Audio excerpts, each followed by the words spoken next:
Yeah, DB. Oh, just cleaning out the deadwood. Okay. Look, Mr. Cannell, I just can't afford to be without work right now, not even for a day. I've got a mother and 2 kid sisters. More good luck telegrams. Well, you know how it is. I've just got to keep on working, see? Sorry, sister. I was sent down here to clean house. I told you I can't use your column anymore.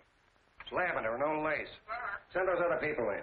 I'll tell you what I'll do. I get $30 a week. I'll take 25, 20 if necessary. I'll do anything you say. It isn't the money. We're after circulation. What we need is fireworks. People have been hit with sledgehammers. Start arguments. Oh, I can do that. I know this town inside out. Oh, give me a chance. All please. right, come in. Cashier's got your check. Who are these people? Gibbs, Furley, Cunningham, Giles. Hey, your sister. Don't forget to get out your last column before you pick up your check.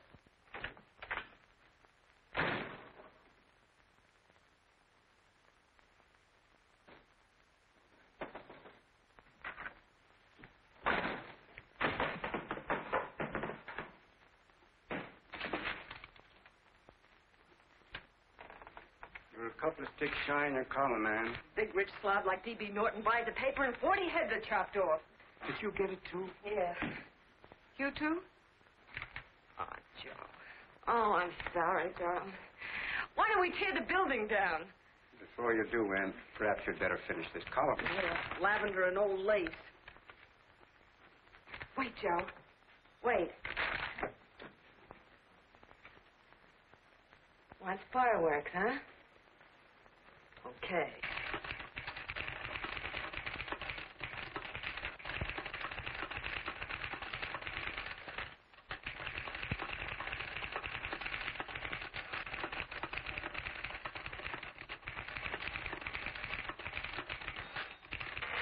Here.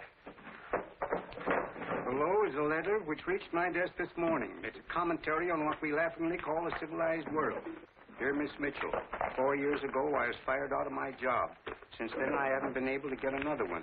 At first I was sore at the state administration because it's on account of the slimy politics here we have all this unemployment. But in looking around, it seems the whole world's going to pot. So in protest, I'm going to commit suicide by jumping off the City Hall roof. Signed, a disgusted American citizen, John Doe. Editor's note, if you ask this column, the wrong people are jumping off the roofs. Hey, Ann, this is the old Fakeroo, isn't it? Never mind that, Joe. Go ahead. Sorry.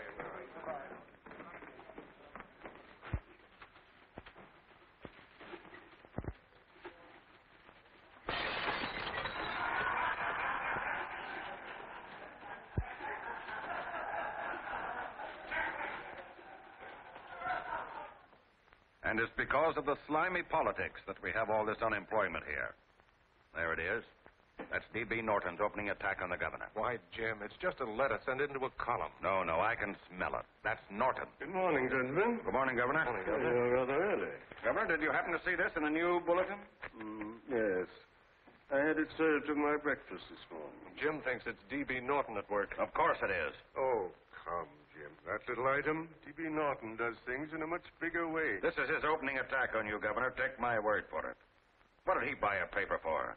Why did he engage a high-pressure editor like Cannell for? He's in the oil business. I tell you, Governor, he's after your scalp. All right, Jim, all right. Don't burst a blood vessel. I'll look into it. You get me Spencer of the Daily Chronicle, please? Yes, I saw it, Governor. If you ask me, that's a phony letter. Why, that gagger's got whiskers on it. Okay, I'll get the mayor and maybe the Chamber of Commerce to go after them. Get Mayor Lovett on the phone. Sorry, the mayor's busy on the other phone. Yes, I know, Mrs. Brewster. It's a terrible reflection on our city. I've had a dozen calls already. Spencer of the Chronicle. Hold it. Just a minute. Yes, Mrs. Brewster. I'm listening. I insist that this John Doe man be found and given a job at once. Now, if something isn't done about it, I'll call out the whole auxiliary. Yes, and the junior auxiliary, too. We'll hold a meeting and see that it is... Yes, Spencer? Oh, the governor? Well, what about me? It's my building he's jumping off of, and I'm up for re-election, too. What are you doing? Get Cannell at the bulletin. Why, he's liable to go right past my window. Get me Cannell. What was that? What? Out the window. Something just flew by. I didn't see anything. Well, don't stand there, you idiot. Go and look. Open the window. Oh, why did he have to pick on my building? Is there a crowd in the street? No, sir. Then maybe he's caught on a ledge. Look again. I think it must have been a seagull. A seagull? What's a seagull doing around the city hall? That's a bad omen, isn't it? Oh, no, sir. The seagull is a lovely bird. It's all right, Mrs. Brewster. It was just a seagull. Can I help? Nothing's happened yet. No, I'm watching. Don't worry, Mrs. Brewster. Just leave it all to me. Spencer, I'll call you back. Hello. Canal? What are you doing? This is the mayor. Yes, Mayor Lovett. How many times are you going to call me? I've got everybody and his brother and sister out looking for him. Did you see the box I'm running? An appeal to John Doe. Think it over, John. Life can be beautiful, says Mayor. If you need a job, apply to the editor of this paper and so forth and so forth. Okay, Mayor, I'll let you know as soon as I have something. What? Well, pull down the blinds. Run up to Miss Mitchell's house, boss. Boy, she's in a bad way. Where is she? Hey, do you know something? She supports a mother and 2 kids. What do you know about that? Did you find her? No. Her mother's awful worried about her. When she left the house, she said she was going on a roaring drunk. Of the girl, I mean. Go out and find her. Sure. Hey, but the biggest thing I didn't tell you, her old man's Doc Mitchell. You know the doctor saved my mother's life and wouldn't take any money for it? You remember that. Okay, boss, I'll go and look for her. Holy smokes, Commissioner, you've had 24 hours. Okay, Hawkshaw, grab a pencil. Here it is again. About 5'5", brown eyes, light chestnut hair, and as fine a pair of legs as ever walked into this office. Did you want to see me? No. I've had the whole Army and Navy out searching for you because that's a game we play here every day. I remember distinctly being fired. That's right. But you have a piece of property that still belongs to this newspaper, and I'd like to have it. What's that? The letter. What letter? The letter from John Doe. Oh, The whole town's in an uproar. We've got to find him, and the letter's the only clue. there is no letter. We'll get a handwriting expert to... What? There is no letter. Say that again. There's no letter. I made it up. You made it up. Mm-hmm. You said you wanted fireworks. Don't you know there are 9 jobs waiting for this guy? 22 families want to board him free. 5 women want to marry him, and the mayor's practically ready to adopt him, and you... Just call the morgue, boss. He said there's a girl there. Shut up. Ann, say, why didn't you... Hey. Only one thing to do, Hank. Drop the whole business quickly. How? Run a story. Say John Doe was in here and is sorry he wrote the letter and... That's right. They've got it, sure. He came in here, and I made him change his mind. Bulletin editor saves John Doe's life. Well, it's perfect. I'll have Ned write it up. Oh, Ned, I got a story I want you to... Wait a minute. Listen, you great, big, wonderful genius of a newspaper man. You came down here to shoot some life into this dying paper, didn't you? Well, the whole town's curious about John Doe, and boom, just like that, you're going to bury him. There's enough circulation in that man to start a shortage in the ink market. And what man? John Doe. What John Doe? John Doe, the one I made up. Look, genius. Now, look. Suppose there was a John Doe and he walked into this office. What would you do? Find him a job and forget about the whole business, I suppose, huh? Not me. I'd make a deal with him. A deal? Sure, when you get hold of a stunt that sells papers, you don't drop it like a hot potato. Well, this is good for at least a couple of months. You know what I'd do? Between now and, let's say, Christmas when he's going to jump, I'd run a daily on. Starting with his boyhood, his schooling, his first job. A wide-eyed youngster facing a chaotic world. The problem of the average man, of all the John Does in the world. Now, then comes the drama. He meets discouragement. He finds the world his feet of clay. His ideals crumble. So what does he do? He decides to commit suicide and protest against the state of civilization. He thinks of the river, but no. No, he has a better idea. The city hall. Why? Because he wants to attract attention. He wants to get a few things off his chest, and that's the only way he can get himself heard. So? So he writes me a letter, and I dig him up. He pours out his soul to me. And from now on, we quote, I protest by John Doe. He protests against all the evils in the world. The greed, the lust, the hate, the fear. All of man's inhumanity to man. Arguments will start. Should he commit suicide or should he not? People will write in pleading with him. But no, sir, John Doe will remain adamant. On Christmas Eve, hot or cold, he goes. See? Very pretty. Very pretty indeed, Miss Mitchell. But would you mind telling me who goes on Christmas Eve? John Doe. What John Doe? The one we hire for the job, you lunkhead. Wait a minute. Let me get this through this lame brain of mine. Are you suggesting we go out and hire someone to say he's going to commit suicide on Christmas Eve? Is that it? Well, you're catching on. Who, for instance? Anybody. Beanie'll do. Why, sure. Who, me? Jump off a... Oh, no, any time at Christmas. I'm superstitious.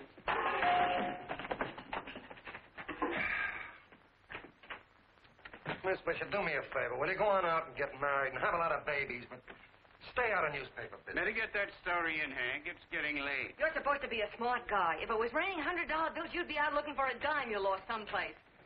Holy smokes, wasting my time listening to this mad woman. Look, Chief, look at the Chronicle. It's running on John Doe. They say it's a fake. Why, to no good to...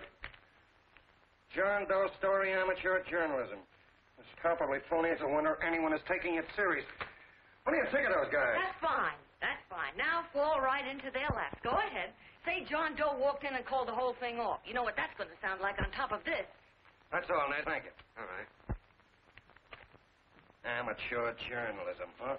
Why, that bunch of sophomores, I can teach them more about... Hey, boss, get a load of this. Wow. Look. What do they want? They all say they wrote the John Doe letter. Yeah, right, boss. Oh, they all wrote the letter. Tell them all to wait. Look, Mr. Cannell, one of those men is your John Doe. They're desperate and will do anything for a cup of coffee. Pick one out and you can make the Chronicle eat their words.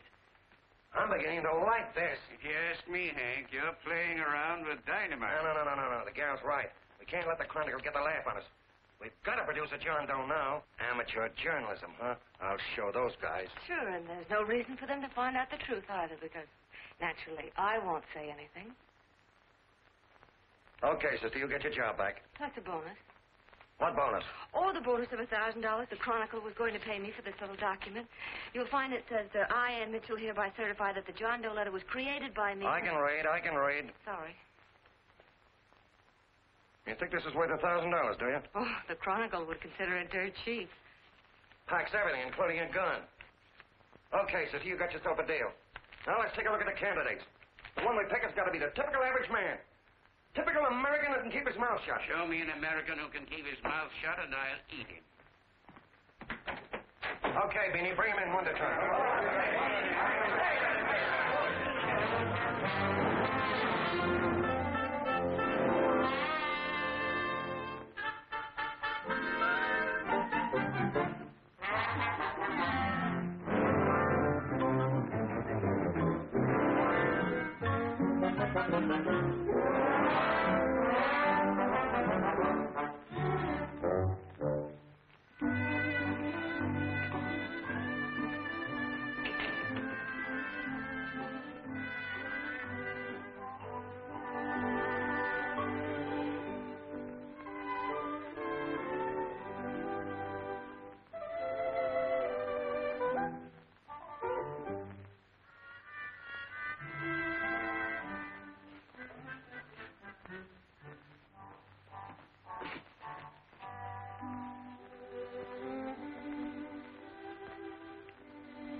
Did you write that letter to Miss Mitchell? No, I didn't. What are you doing up here, then? Well, the paper said there were some jobs around loose. Thought there might be one left over. Had any schooling? Yeah, a little. What do you do when you work? I used to pitch. Baseball? Yeah. So the wing went bad. Where'd you play? Bush leagues, mostly. How about family? Got any family? No. Oh, just traveling through, huh? Yeah. Me and a friend of mine. He's outside. Looks all right. He's perfect, a baseball player. What could be more American? Wish he had a family, though. Be less complicated without a family. Look at that face. It's wonderful. They'll believe him. Come on. What's your name? Willoughby. John Willoughby. Long John Willoughby, they called me in baseball. Would you like to make some money? Yeah. Maybe. Would you be willing to say you wrote that letter and stick by it?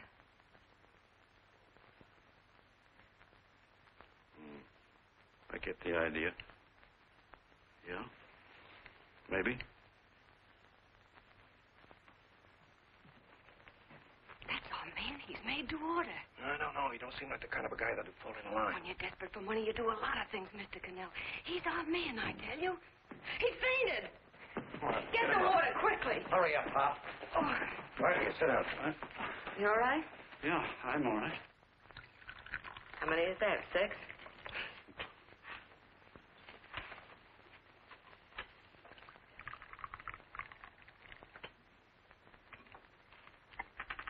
Pretty hungry, weren't you? this John Doe business is batty, if you ask me. Well, nobody asked you. Trying to improve the world by jumping off buildings. You couldn't improve the world if the buildings jumped on you. Don't mind the colonel. He hates people. He likes you well enough to stick around. Well, that's because we both play doohickeys. I met him in a boxcar a couple of years ago. I was fooling around with my harmonica, and he comes over and joins in. I haven't been able to shake him since.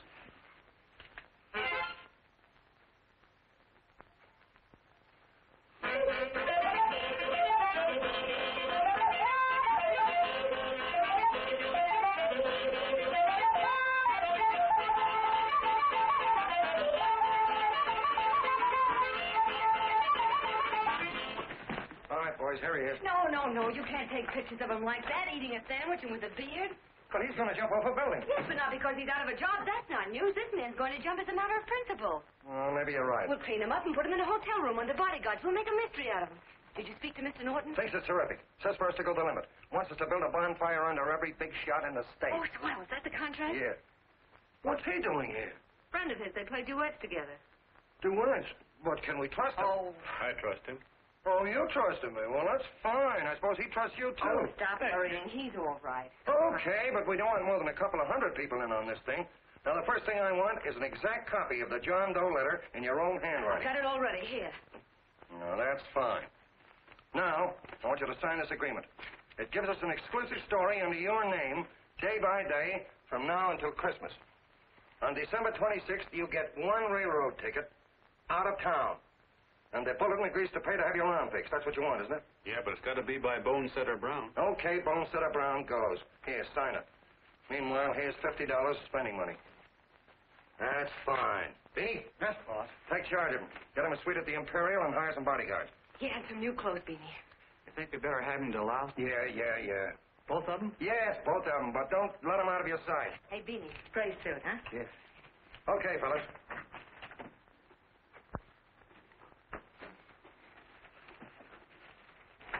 Take it easy, John Doe.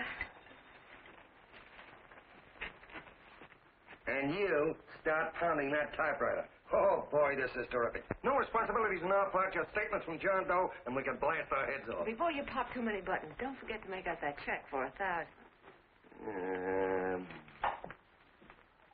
Okay, fellas. Now, let me see. You sit outside the door. Nobody comes in, see. You two fellas sit in here. Hey, pretty nifty, huh? You ain't going to get me to stay here. Sure you are. No, sir. That spot under the bridge where we slept last night's good enough for me. Say, what'll I do with this bag? I'll stick him in the bedroom. Give me mine. I ain't staying. You know, we were headed for the Columbia River country before all this John Doe business came up. You remember that, don't you? Sure, I remember.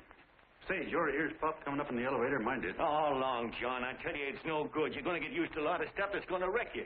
Why, that $50 in your pocket's beginning to show up on you already. And don't pull that on me, neither.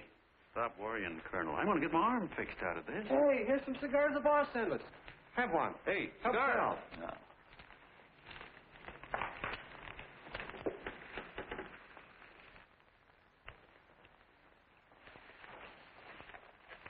Say, I'll bet you even the major leaguers don't rate an outfit like this. Here, make yourself comfortable.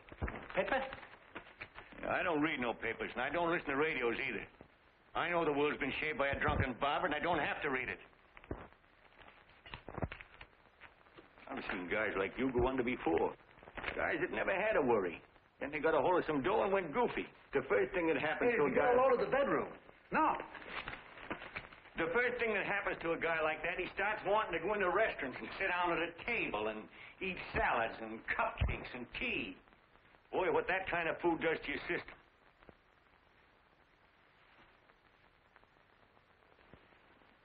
The next thing the dope wants is a room.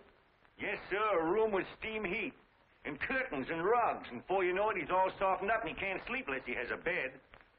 Hey, stop worrying, Colonel. $50 ain't going to ruin me. I've seen plenty of fellas start out with $50 and wind up with a bank account. Hey, what's the matter with the bank account, anyway? And let me tell you, Long John, when you become a guy with a bank account, they got you. Yes, sir, they got you. Who's got him? The Helots. Who? Hey, there's the City Hall tower I was supposed to jump off of. It's even higher than this. Who's got him? The Helots. Woo! Hey, wait a minute. You're not supposed to jump on Christmas Eve. Do you want to get me in a jam? If it's going to get you in the jam, I'll do you a favor. I won't jump. And when they got you, you got no more chance than a road rabbit. Hey, who'd you say was going to get him? Hey, is this one of those places where you ring if you want something? Yeah, just use the phone. Boy, I've always wanted to do this. Hey, Doc, look. Look, Doc. Give me that again, will you? Who's going to get him? The Helots. Who are they? Listen, sucker, you ever been broke? Sure, mostly often. All right. You're walking along. Not a nickel in your jeans. You're free as the wind. Nobody bothers you. Hundreds of people pass you by in every line of business. Shoes, hats, automobiles, radios, furniture, everything. And they're all nice, lovable people. And they let you alone. Is that right? Then you get a hold of some dough, and what happens?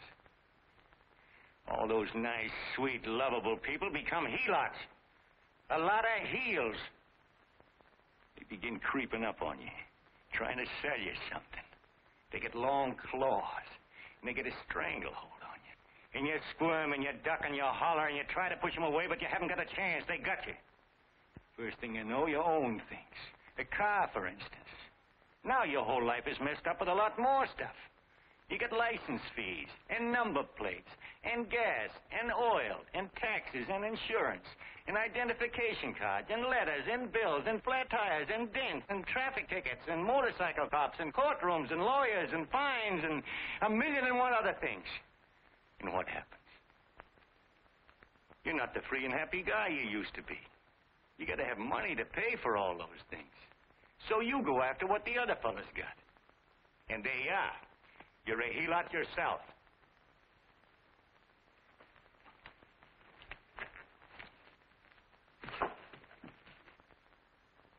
You win, Colonel. Here, take the 50. Go ahead and get rid of it. You bet I will, just as fast as I can. I'm going to get some canned goods, a fishing rod, and the rest I'm going to give away. Give away? Hey, get me a pitcher's glove. I got to get some practice. Say, he's giving it away. I'm going to get me some of that. Hey, come back here, you Helot. Will you send up 5 hamburgers with all the trimmings, 5 chocolate ice cream sodas, and 5 pieces of apple pie? No, apple with cheese. Yeah, thanks.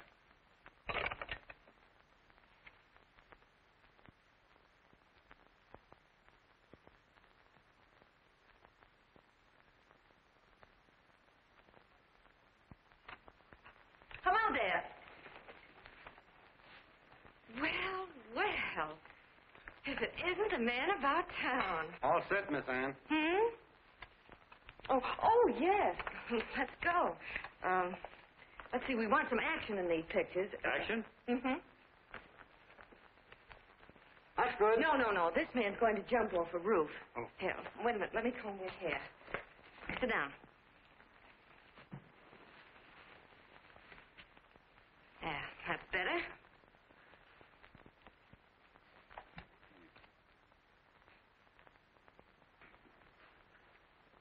You know, he's got a nice face, hasn't he? Yeah, he's pretty. Sit down, quiet egghead. All right, now a serious expression. Can't. I'm feeling too good. Oh, come on now. This is serious. You're a man disgusted with all of civilization. With all of it? Yes, you're sore at the world. Come on now. Oh, crabby guy, huh? Yeah. No.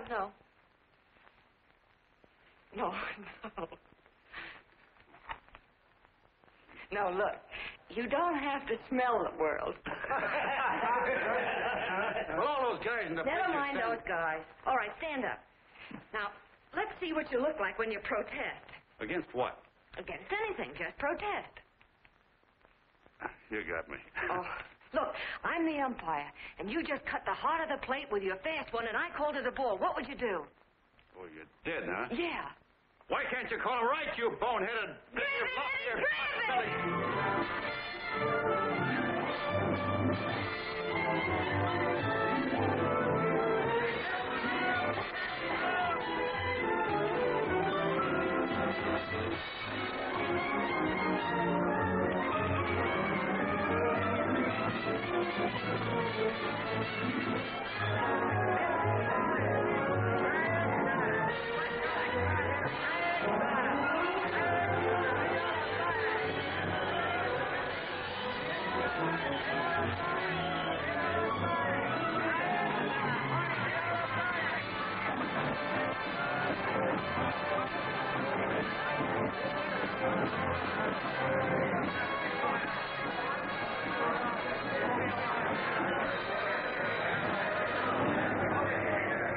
I don't care whose picture they're publishing. I still say that this John Doe person is a myth, and you can quote me on that. And I'm going to insist on his being produced for questioning. You know as well as I do that this whole thing is being engineered by a vicious man with a vicious purpose, Mr. D.B. Norton.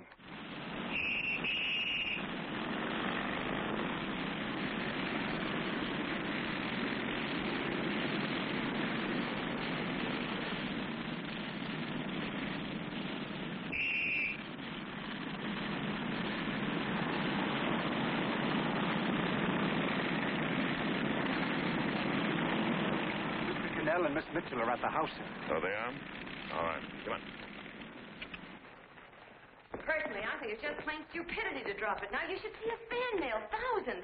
Why, it's going over like a house afire. What are you afraid of, Canal? It's doubled our circulation. Yeah, but it's got everybody sore. Ads are being pulled. The governor's starting a libel suit. What's more, they all know John Doe's a phony, and they insist on seeing What about it? Let them see him. We'll go on one better. They can also hear him. You own a radio station, Mr. Norton. Why not put him on the air? Watch out for this dame DB. She'll drive you batty. Oh, Look, we can't let him get to this Bush League pitcher and start pumping him. Good night. Now, tell him what that screwball might do. I walked in yesterday. Here he is, standing on a table with a fishing pole. Fly casting. Take my advice and get him out of town before this thing explodes in our faces. If you do, Mr. Norton, you're just as much of a dumb cluck as he is. Excuse me. No, you got yourself a meal ticket and you hate to Sure, let it's go. a meal ticket for me, I admit it, but it's also a windfall for somebody like Mr. Norton who's trying to crash national politics. That's what you bought the newspaper for, isn't it? You want to reach a lot of people, don't you? Well, put John Doe in the air and you can reach 130 million of them. He can say anything he wants and they'll listen to him. All right, we'll forget the governor and the mayor and all the small fry like that. This can arouse national interest. If he made a hit around here, he can do it every place else in the country. And you'll be pulling the strings, Mr. Norton. Go down to the office and arrange for some radio time. But, DB, you're not I going want to it fall. as soon as possible. Okay. I just came in to get warm myself. Come on, let's go. Don't you go. I want to talk to you.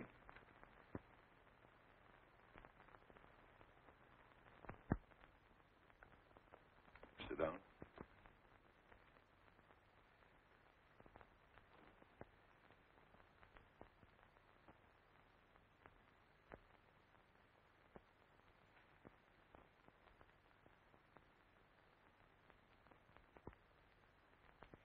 Hey, this John Doe idea was yours, huh? Yes, sir.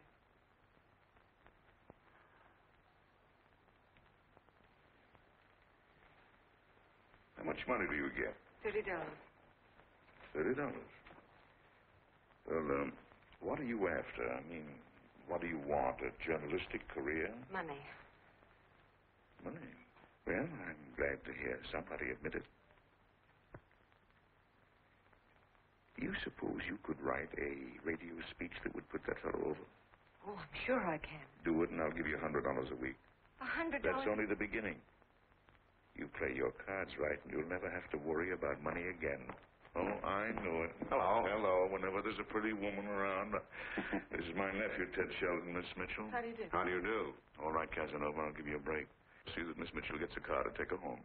Always reading my mind, aren't you? Thank you very much for everything. And Miss Mitchell, I think from now on you'd better work directly with me. Yes, sir.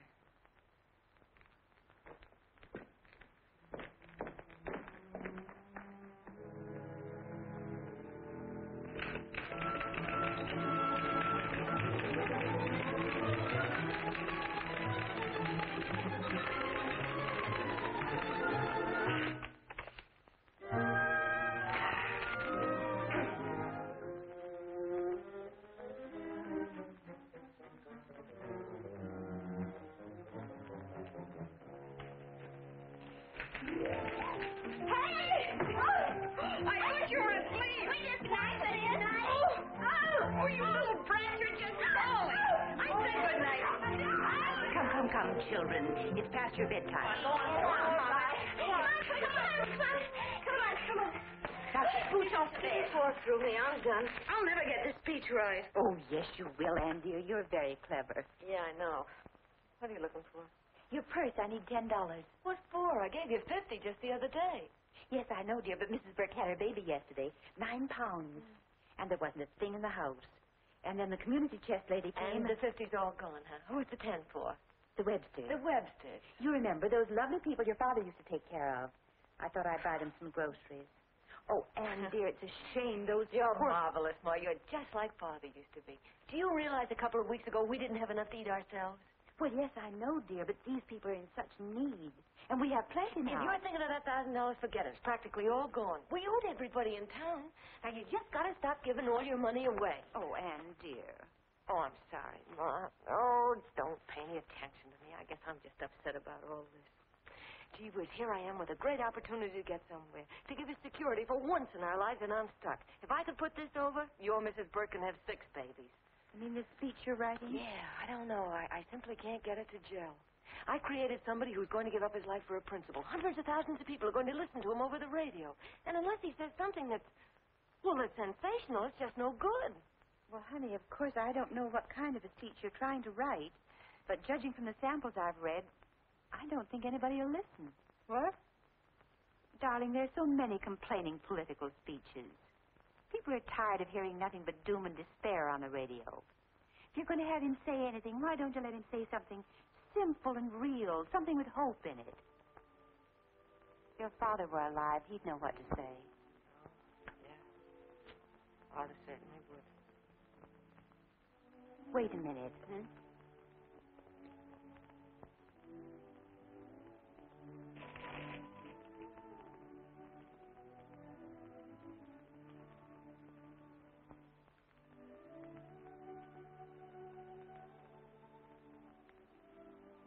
That's your father's diary, Anne. Father's... I never knew he had a diary. There's enough in it for 100 speeches. Things people ought to hear nowadays. You be careful of it, won't you, dear? Always help to keep your father alive for me. You bet I will, Ma. Wait a minute. John Doe don't want to sign no autograph. Well, what does he do all day? What does he do all day? He's writing out his memories. Sorry, lady, you can't see Mr. Doe. He wants to be alone. No, he just sits around all day and commutes with himself.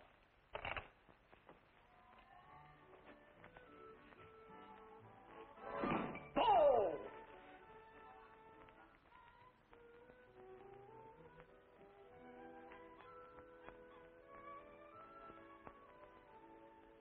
I don't know how you're going to stand it around here till after Christmas. I'll bet you ain't heard a train whistle in 2 weeks.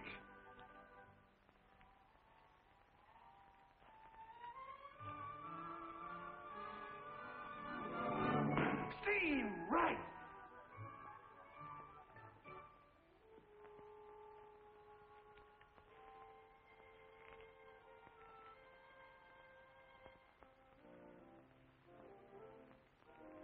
I know why you're hanging around.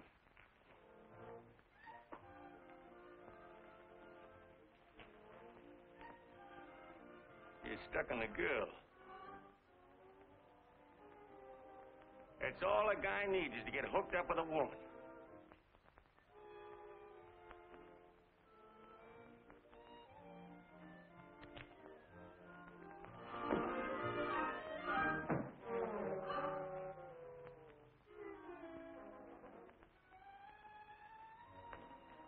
What was that, a single? First baseman dropped the ball. Butterfingers. Tough luck, pal.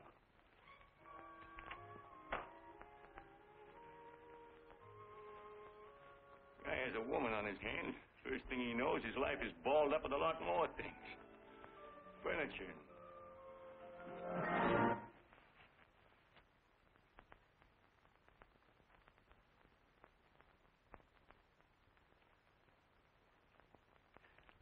Did you get him?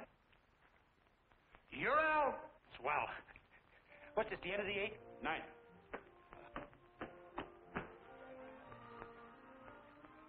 Hey, Vinny, there's a couple of mugs in the Chronicle snooping around out here. Ah. Come on, Angel Face. Gangway. What's the score, Angel Face? 3-2, our favor. Gee, that's great.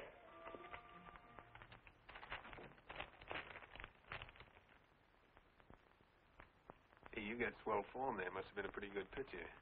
Pretty good. Say, I was just about ready for the major leagues when I chipped a bone in my elbow. I got it pitching a 19-inning game. 19? Yeah. There was a major league scout there watching me, too. And he came down after a game with a contract. You know what? I couldn't lift my arm to sign it. I'll be okay, though, as soon as I get it fixed up. It's too bad. What do you mean, too bad? Huh? Oh, that you'll never be able to play again. What are you talking about? I just told you I was going to get... Well, you know how they are in baseball if a guy's mixed up in a racket. Racket? What do you mean? Well, I was just thinking about this John Doe business. Why, as soon as it comes out it's all a fake, you'll be washed up in baseball, won't you? Yeah. Doggone. I never thought about that.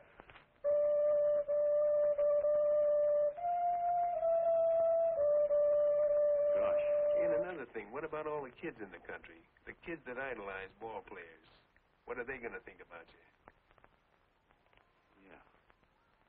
Hey, Colonel. Did you hear that? I got to figure some way out of this thing. The elevators are still running. I know one way you can do it. How? Well, when you get up there on the radio, all you have to do is to say the whole thing's a frame-up. Make you a hero sure as you're born. Yeah, but how am I going to get my arm fixed? Well, that's a cinch. I know somebody who'll give you $5,000 just to get up on the radio and tell the truth. $5,000? Yeah, $5,000, and he gets it right away. You don't have to wait till Christmas. Look out, Long John. They're closing in on you. Say, who's putting up this dough? Fellow runs a Chronicle. Here's the speech you make, and it's all written out for you. $5,000. Holy mackerel, I can see the helots coming, the whole army of them. It's on the level.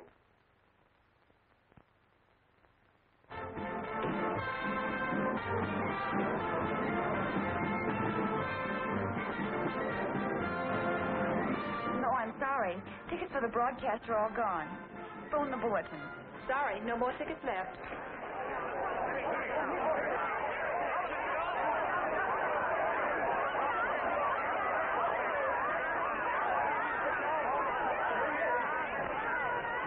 John, all set for the big night? Well. Turn around. One moment. Not fast. Hold it. A big smile, Miss Joe. Okay, Jeannie, that's all. Take him out. Now, look, John, here's the speech. It's in caps and double space. You won't have any trouble reading it. Not nervous, are you? No. Of course not. He wouldn't be. Who? John Doe, the one in there. Hey, don't let your knees rattle. It picks up on the mic. Oh, Jeannie, you needn't be nervous, John. All you have to remember is to be sincere. Pick up that phone, Miss Mitchell. It's for you. Okay. Hello? Yes, Mother. Oh, thank you, darling. Oh, there he is, the poor dear man. Oh, good luck to you, Mr. Doe. We want you to know that we're all for you. The girls all decide that you're not to jump off any roof at all. It will be all we'll stop it. You got the speech I gave you? Yeah. Now, look. I'll give this money to the colonel just as soon as you get started. We'll have a car waiting at the side entrance for you. Okay. How'd you get in here? Huh? Oh, I just came in to wish him Come luck. on, out. Mother said good luck, too. John, when you read that speech, please believe every word of it. He turned out to be a wonderful person, John. Who? John Doe, the one in the speech. Oh. You know something? I've actually fallen in love with him. All right, there he is, sister. Now, come on, plenty of room. What's the idea? No, that's too much. That's not so much. Come on. Oh, this is no time for cheap publicity, Mr. Cannell. Listen, if that guy lays an egg, I want to get something out of it. I'm getting a Jane Doe ready. Oh, come on. Here. Will you, fellas? Here you Give me a are. All right, chance. that's I have to enough. make one more. Well, that's fine, honey. You go ahead. All right, I need one more. Go ahead. How you doing? All right, Benny, bring him in. Holy smoke, a happy helot. There you are, boss, just like you ordered. Symbols of little people. Okay, get him up. All right, young fella. This is ridiculous, Mr. Cannell. Come on, give me a chance. It is on the air. Come on, stop it. Oh, fellas, no, come on. Come on, that's right. You do what you can get all the pictures you want. Thank you very much. Come on. What do you have? That's right. Come on, Snooks, you better bail out. So goodbye, Mr. Doe. Beanie. All right. Better get ready. 1 minute to go. Wow, Hey, 1 minute to go. The score is nothing to nothing. Now, please, John, You won't let me down, will you? Will you? Of course you won't. If you'll just think of yourself as the real John Doe. Listen, everything in that speech are things a certain man believed in. He was my father, John. When he talked, people listened. And they listened to you, too. Funny. You know what my mother said the other night? She said to look into your eyes, that I'd see Father there. Hey, what do you say? Okay, we're coming. Come on. Now, listen, John, you're a pitcher. Now get in there and pitch. Good luck. Give him room, let him through. Come on.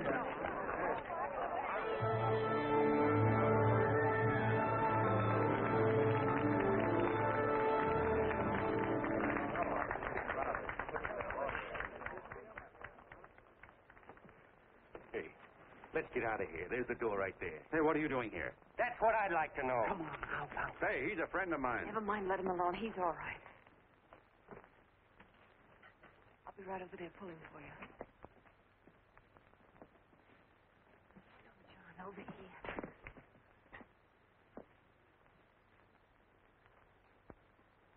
Stand by.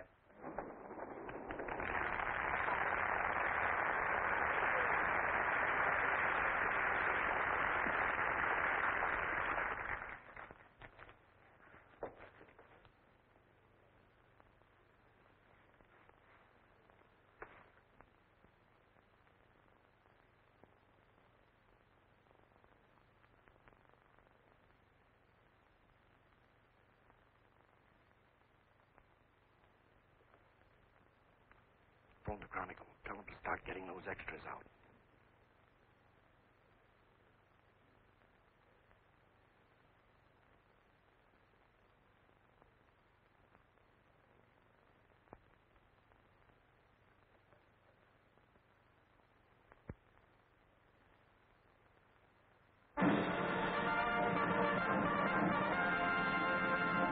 And good evening, ladies and gentlemen. This is Kenneth Fry speaking for the New Bulletin. Tonight we give you something entirely new and different. Standing beside me is the young man who has declared publicly that on Christmas Eve he intends to commit suicide, giving as his reason, quote, "I protest against the state of civilization," end quote. Ladies and gentlemen, the New Bulletin takes pleasure in presenting the man who is fast becoming the most talked-of person in the whole country, John Doe.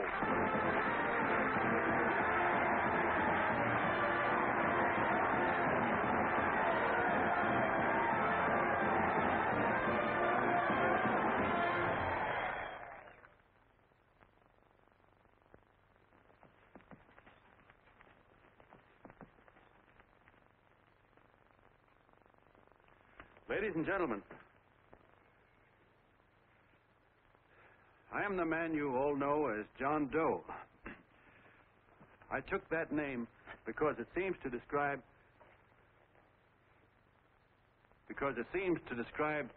the average man. And that's me. And that's me.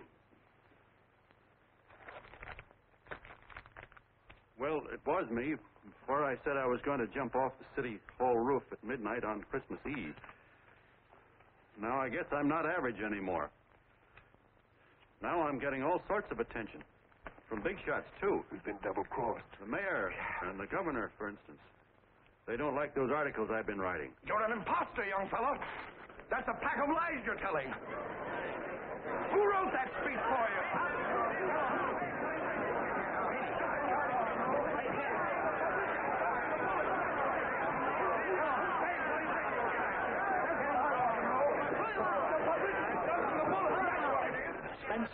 Ladies and gentlemen, the disturbance you just heard was caused by someone in the audience who tried to heckle Mr. Doe. The speech will continue.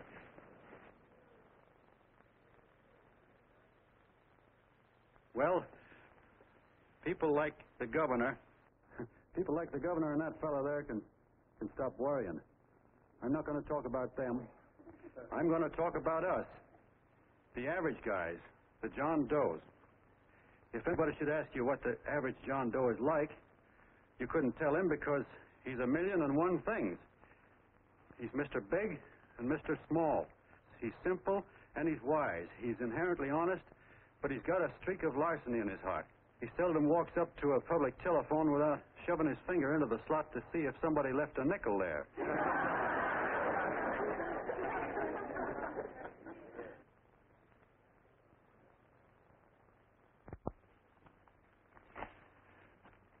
He's the man the ads are written for. He's the feller everybody sells things to. He's Joe Dokes, the world's greatest stooge and the world's greatest strength.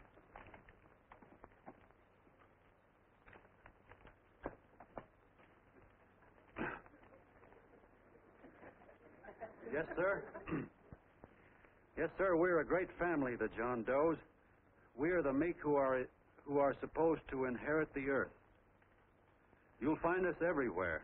We raise the crops, we dig the mines, work the factories, keep the books, fly the planes, and drive the buses. And when the cop yells, "Stand back there, you," he means us, the John Does. What kind of a speech is that? Didn't you read it? We've existed since time began. We built the pyramids. We saw Christ crucified, pulled the oars for Roman emperors, sailed the boats for Columbus, retreated from Moscow with Napoleon, and froze with Washington at Valley Forge.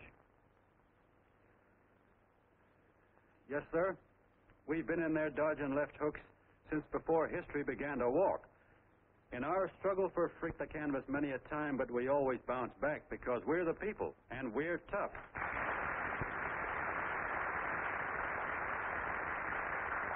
They've started a lot of talk about free people going soft, that we can't take it. That's a lot of hooey. A free people can beat the world at anything, from war to tiddlywinks, if we all pull in the same direction.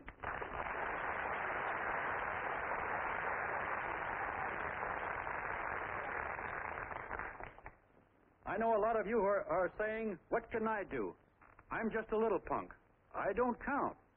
Well, you're dead wrong. The little punks have always counted, because in the long run, the character of a country is the sum total of the character of its little punks.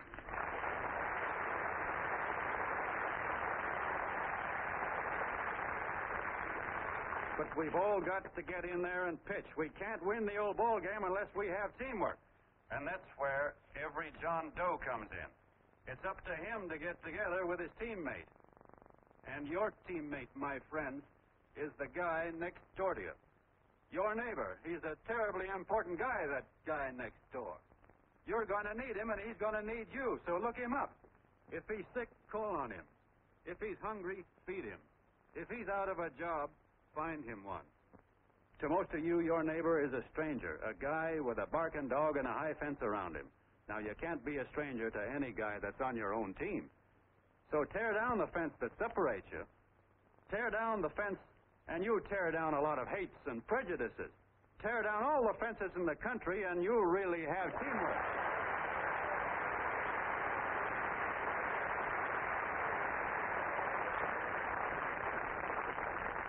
I know a lot of you are saying to yourselves, "He's asking for a miracle to happen. He's expecting people to change all of a sudden." Well, you're wrong. It's no miracle. It's no miracle because I see it happen once every year, and so do you, at Christmas time.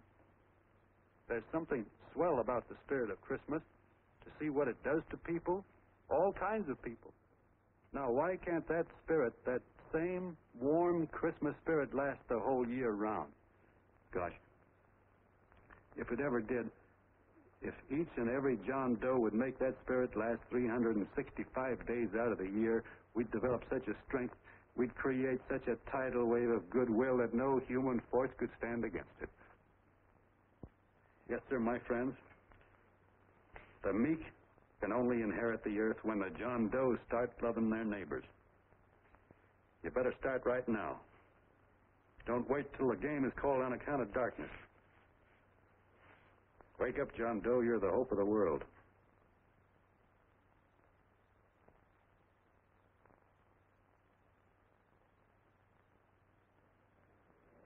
John, you're wonderful.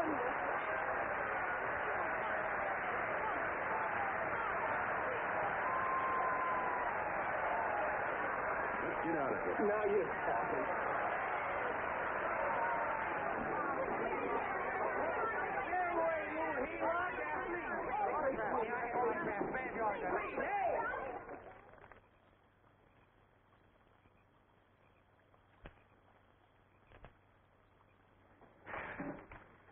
knew you'd wake up sooner or later. Boy, am I glad we got out of that mess. I had the $5,000 sewed up. Could have been on my way to old Doc Brown. You're a pitcher, John, she says. Now, go in there and pitch. What a sucker. Yeah, she's a heel-lot just like the rest of them. It's lucky you got away from her. What was I doing up there making a speech anyway? Me, huh? Geez, the more I think about it, the more I could... Tear down all the fences. Why, if you tore one picket off of your neighbor's fence, he'd sue you. $5,000 had it right in my hand. What do you mean he ran away? We'll go after him, find him. That man is terrific.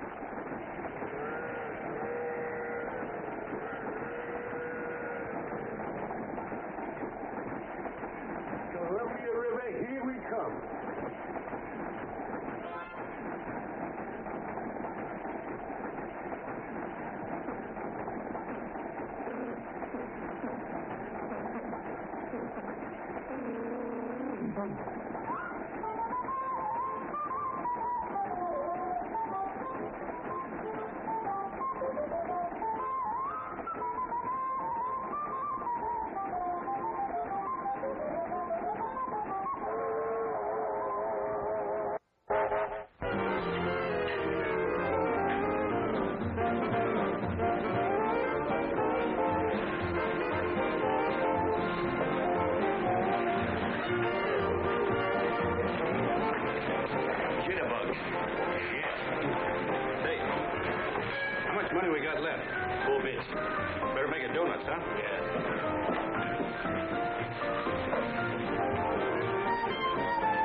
About that big and about that thick.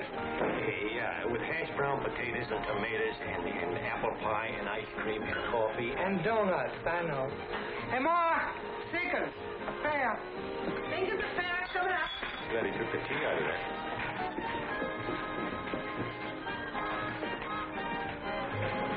Hey, look. Join the John Doe Club. John Doe Club?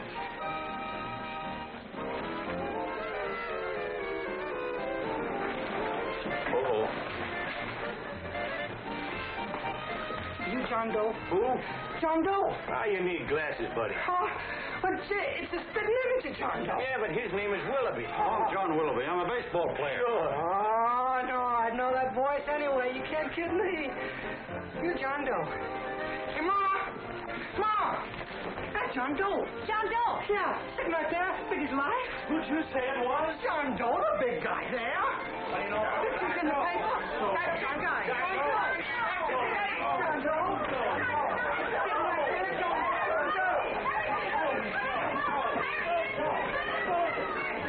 Hey, operator. Dan Feener. Look, call everybody in town. John Doe was just in my place. Yeah, he ordered donuts.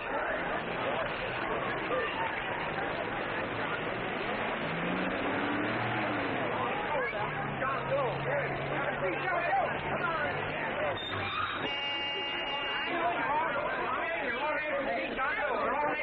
My office is packed like a sardine box. What does John Doe look like, Mr. Mayor? Oh, he's one of those great big outdoor type men. No, you can't see him. You didn't vote for me the last time. Shame on you. What are you doing there? Get off my front porch anyhow. Mr. Norton come yet? Oh, well, I wonder where he's at. What's keeping him? He should have been here 15 minutes ago. Oh, there he comes now.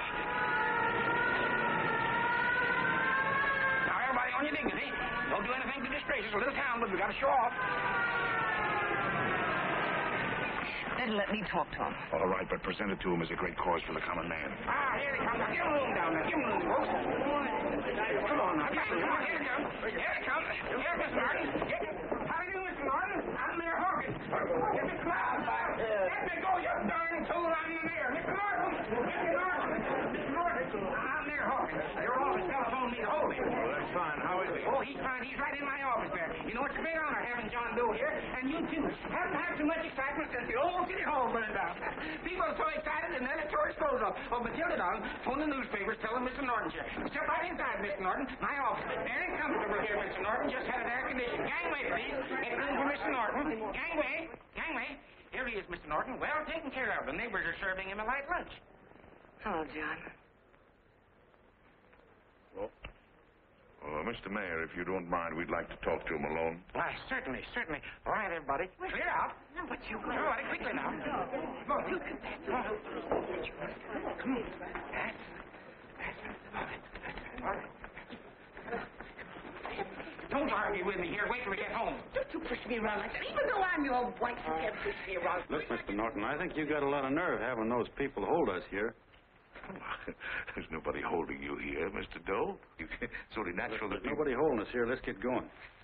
Incidentally, my name isn't Doe. It's Willoughby. Look, John, something terribly important's happened. They're forming John Doe clubs. We know of 8 already, and they say that there's... John Doe clubs? What for? To carry out the principles you talked about in your radio speech.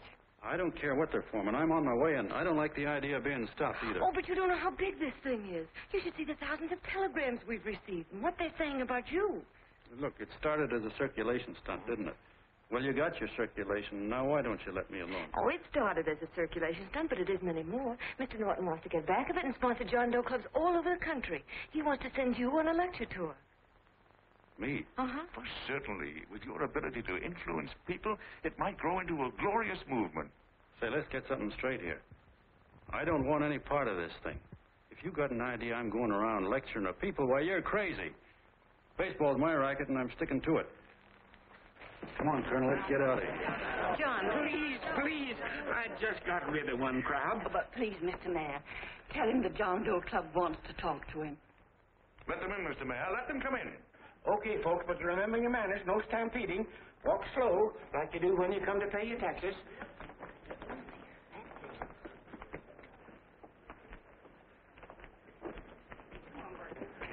All right, give me a chance. come right in. My name's Bert Hanson, Mr. Doe. I'm the head soda jerker at Schwabacker's drugstore. Well, sir, you see, me and my wife, we heard your broadcast, and we got quite a bang out of it. Especially my wife.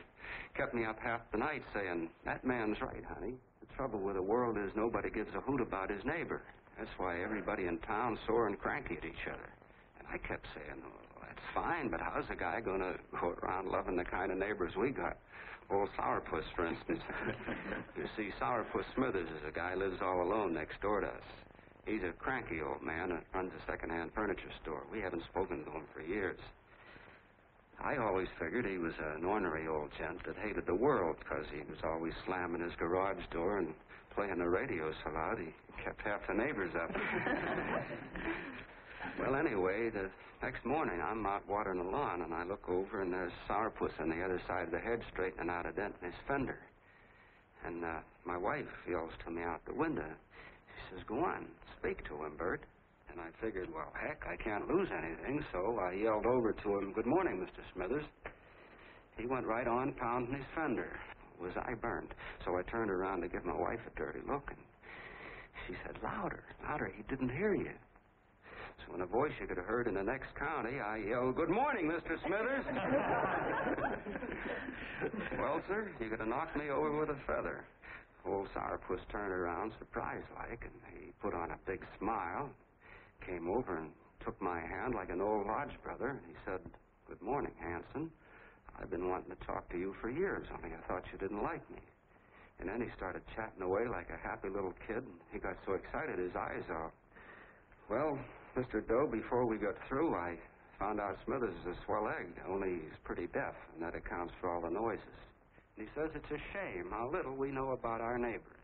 And then he got an idea, and he said, how's about inviting everybody someplace where we can all get together and know each other a little better?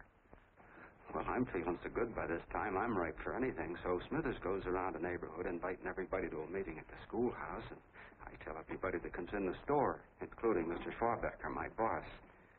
I'm talking too much. Well, I'll be doggone if for 40 people don't show up. Of course, none of us knew what to do, but we sure got a kick out of seeing how glad everybody was just to say hello to one another. Tell me about making Sourpuss chairman. Oh, yeah, we made Sourpuss chairman and decided to call ourselves the John Doe Club. And say, incidentally, this is my wife. Come here, honey. This is my wife, Mr. Doe. How do you do, Mr. Doe? Sourpuss is here, too. Oh, is he? This is Sourpuss, or excuse me, Mr. Smithers, Mr. Doe. That's all right. If you didn't call me Sourpuss, it wouldn't feel natural. Well, anyway, I guess nearly everybody in the neighborhood came except the Delaney's. The Delaney's live in a big house with an iron fence around it, and they always keep their blinds drawn. And we always figured that he was just an old miser that sat back counting his money, so why bother about inviting him? Until Grimes, the milkman, spoke up, and he said, say, you've got the Delaney's all wrong. And then he tells us about how they canceled their milk last week, and how when he found a note in the bottle, he got kind of curious-like, and he sort of peeked in under the blinds and found the house was empty. If you ask me, he says, they're starving. Old man Delaney has been bringing his furniture over to my place at night, one piece at a time, and selling it. Yeah. And, well, sir, a half dozen of us ran over there to fetch him, and we brought him to the meeting. And what a reception they got. Well, everybody shook hands with him and made a fuss over him, and, well, finally, Mr. and Mrs. Delaney just sat right down and cried. And then we started to find out about a lot of other people. Yeah, sure. Well, you know Grubel, for instance. Grubel's here. Yeah, that's a... You don't know Grubel, but he's a man that everybody figured was the worst no-account in the neighborhood because he was living like a hermit, and nobody would have anything to do with him. That isn't Uncle Murphy. The postman told us the truth. Why, Grubel, he says, he lives out of garbage cans because he won't take charity, because it'd ruin his self-respect, he says. Just like you said on the radio, Mr. Doe. Well, sir, about a dozen families got together and gave Grubel a job watering their lawns. Isn't that wonderful? And then we found jobs for 6 other people, and they've all gone off for leave. Yeah, and my boss, Mr. Schwabecker, made a job in his warehouse for old man Delaney. And he gave you that $5 raise. Yeah, that's swell. Why, Bert, I feel slighted. I'd like to join, but nobody asked me. I'm sorry, Mayor, but we voted that no politician could join. Just the John Does of the neighborhood, because you know how politicians are. Well, the reason we wanted to tell you this, Mr. Doe, was to give you an idea of what you've started. And from where I'm sitting, I don't see any sense in you jumping off any building. No. Well, thank you for listening. Goodbye, Mr. Doe. You're a wonderful man. And it strikes me you can be mighty useful walking around for a while.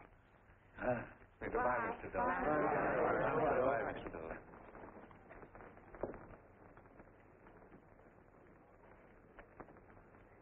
I'm Mrs. Delaney, Mr. Doe. And God bless you, my boy.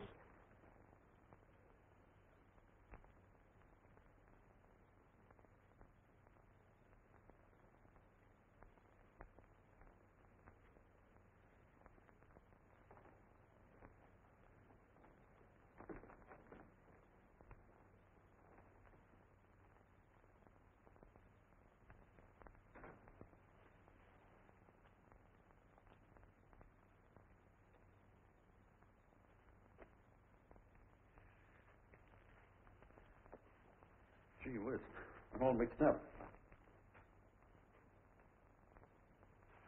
I don't get it. Look, all those swell people think I'm going to jump off a building or something. I never had any such idea. Gosh. The fellow'd have to be a mighty fine example himself to go around telling other people how to... Say, look, what happened the other night was on account of Miss Mitchell here. She wrote the stuff. Don't you see what a wonderful thing this can be? But we need you, John. You're hooked. I can see that right now. They got you. Well, I'm through. For 3 years, I've been trying to get you up to the Columbia River country. First it was your glass arm, then it was the radio, and now it's the John Doe clubs. Well, I ain't waiting another minute. Anyway, you heel-out. Hey, Colonel, wait a minute. I want your questioner to go along with John Doe and Miss Mitchell and handle the press and the radio. Me? Yes, I don't want to take any chances. And Johnson? Yes, Stevie? Your crew will do the mop-up job. They'll follow John Doe into every town, see that the clubs are properly organized and the charters issued. Right. There are only 8 flags up there now. I want to see that map covered before we get through.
If they made demands, I'd understand it. But the John Does ask for nothing.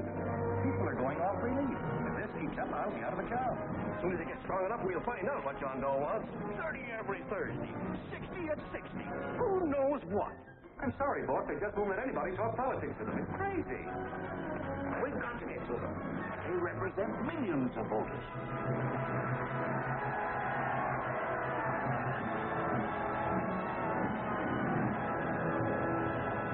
I tell you, ladies and gentlemen, this thing has been nothing short of a prairie fire. We've received so many applications for charters to the John Doe clubs, we haven't been able to take care of them. I'd hate to have that many pins stuck in me. This John Doe convention is a natural. It's going to put our city on the map. By over 2,400 John Doe clubs are sending delegates. Can you imagine that? You, Mr. Mayor, will be the official host. You will make the arrangements for decorating the city, parades, and a reception for John Doe when he gets home. And don't wear your high hat. No high hat? No high hat. And from you, Cannell, I want a special John Doe edition every day until the convention is over. And now, if you will, please step into the outer office and look your prettiest because there are photographers there to take pictures of this committee. Don't worry, Dee. Everything will be taken care of. Isn't it all too wonderful? The other down here tonight, I'll get everything else here. Well, Mr. Mayor, would you step down in front row, please? You ladies get close to that. Well, I don't get it. Good what? Look, D.B., I'm supposed to know my way around. This John Doe movement has cost you a fortune. Now, this convention is going to cost plenty. Well? Well, I'm stuck with 2 and 2, and I'm a sucker if I can make 4 out of it. Where do you come in? I'll have the satisfaction of knowing that my money has been spent for a worthy cause. I see. I better stick to running the paper, huh? I think maybe you better have. Cannell, I'd like to have the John Doe contract, all the receipts for the money we advanced him, and the letter Miss Mitchell wrote, which I gave her $1,000. Yes, sure. Well, we leave for the airport. Half an hour. Is that Johnny boy's room? Better hustle him up. He'll be ready on time. He's packing. Ah, good. Did you see his picture on the cover of Time? Yeah. I gotta give you credit, Annie girl. I've handled a good many big promotions in my time. Everything from a World Fair to a channel swimmer. But this one has certainly got me spinning. And now a John Doe convention. Wow. Say, if you could only get him to jump off the City Hall roof on Christmas Eve, I'd guarantee you 500,000 people there. Charlie. Huh? What do you make of him? Oh, Johnny boy? Well, I don't know what angle you want, but I'll give it to you quick. Number 1, he's got great yokel appeal, but he's a nice guy. Number 2, he's beginning to believe he really wrote that original suicide letter that you made up. Number 3, he thinks that you're Joan of Arc or something. Yeah, I know. Number 4, well, you know what number 4 is. He's nuts about you. Yeah, it's running out of his ears. You left out number 5. We're all healed, me especially. Holy smoke. Come in.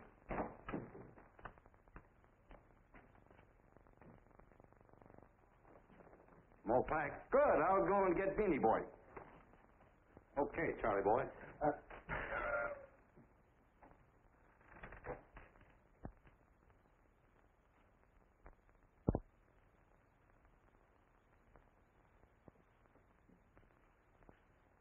Can I help you pack?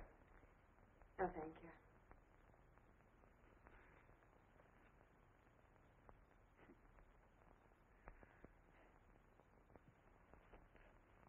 You care if I sit down out here? No.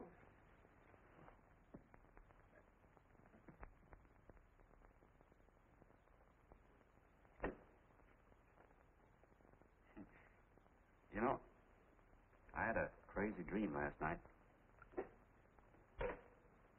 It was about you. About me. Sure was crazy. I dreamt I was your father.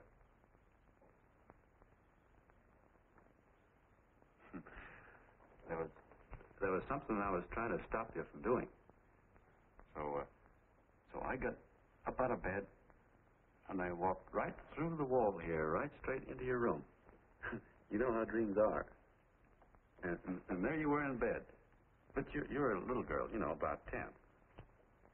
And very pretty, too. So I shook you, and the moment you opened your eyes, you hopped out of bed and started running like the devil in your nightgown. You ran right out the window there, and you ran out over the tops of buildings and roofs and everything for miles. And I was chasing you.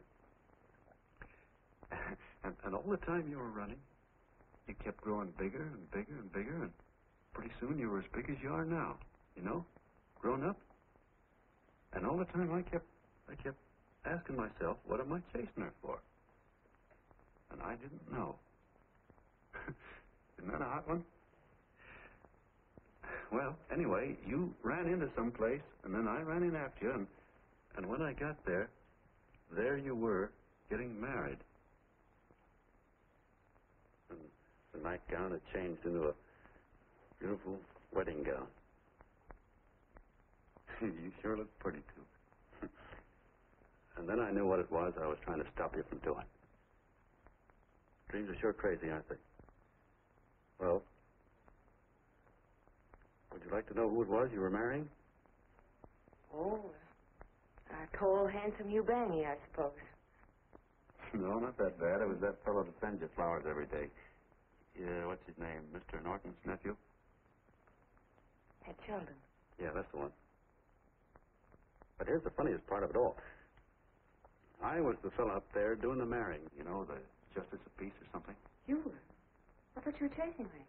Well, yes, I was, but I was your father then, see?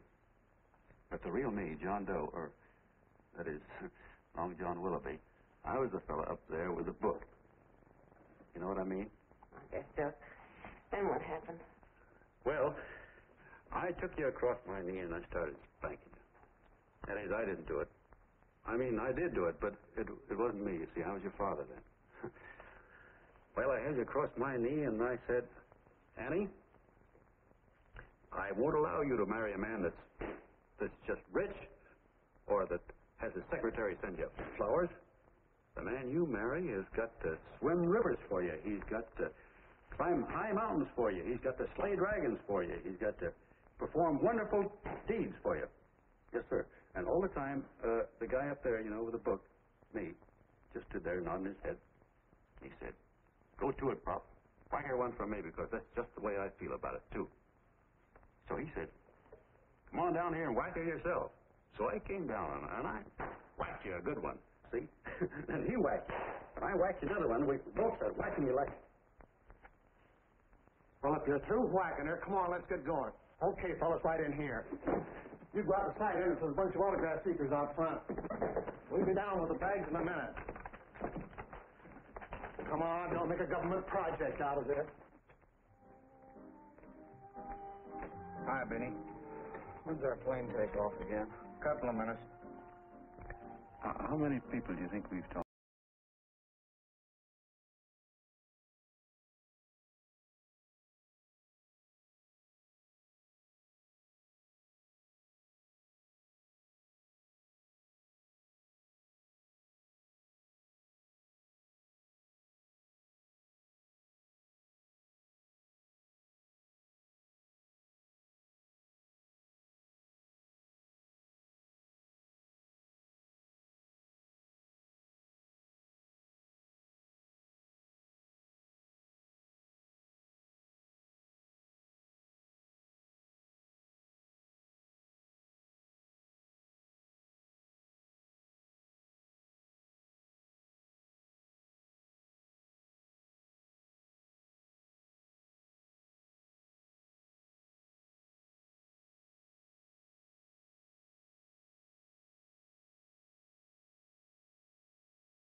All aboard, folks. Yeah, that's true. Oh, somebody else sitting here? No, that's your seat. And this is your coat. Mine? A little token of appreciation. Oh, it's beautiful, D.B. Well, I don't quite know what to say. Well, don't say anything at all. Just sit down. Oh. Go ahead, open it. Oh.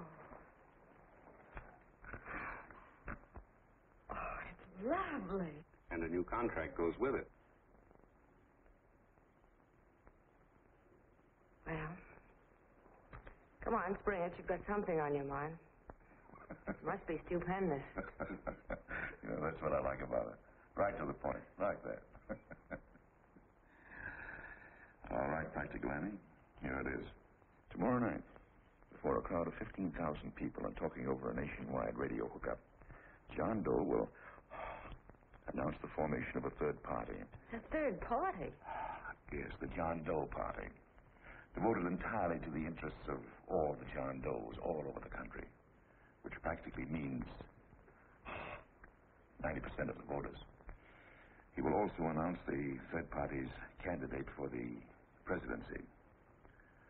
A man whom he personally recommends, a great humanitarian, the best friend the John Does have. Mr. D.B. Norton. Yes.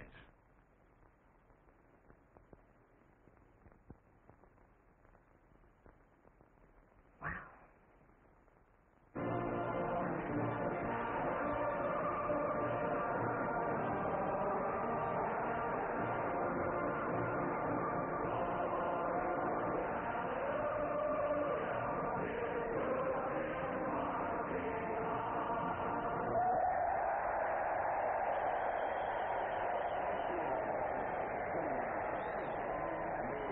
And although the opening of the convention is hours off, the delegates are already pouring into the ballpark by the drove, with lunch baskets, banners, and petitions asking John Doe not to jump off any roof. No matter how you look at it, it's still a phenomenal movement.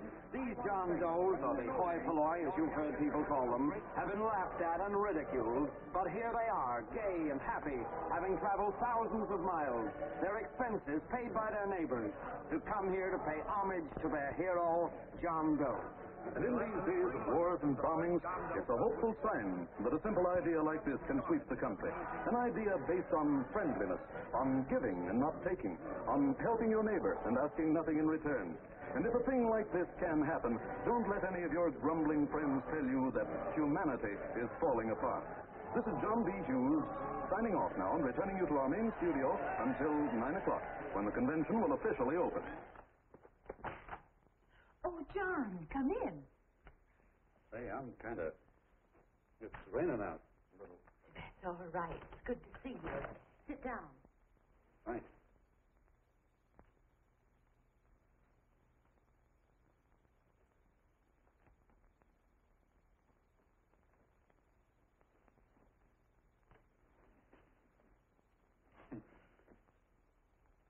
It's for Anne.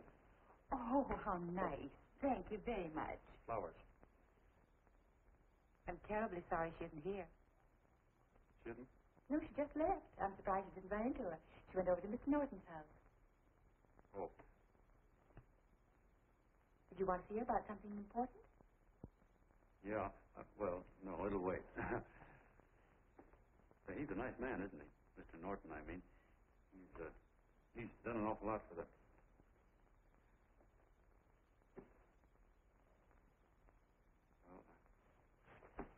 Say, my coat's pretty wet. I'm afraid I might have wet the couch a little.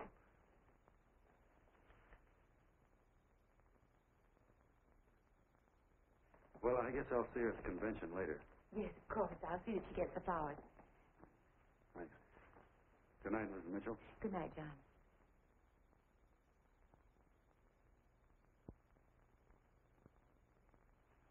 Say, Mrs. Mitchell,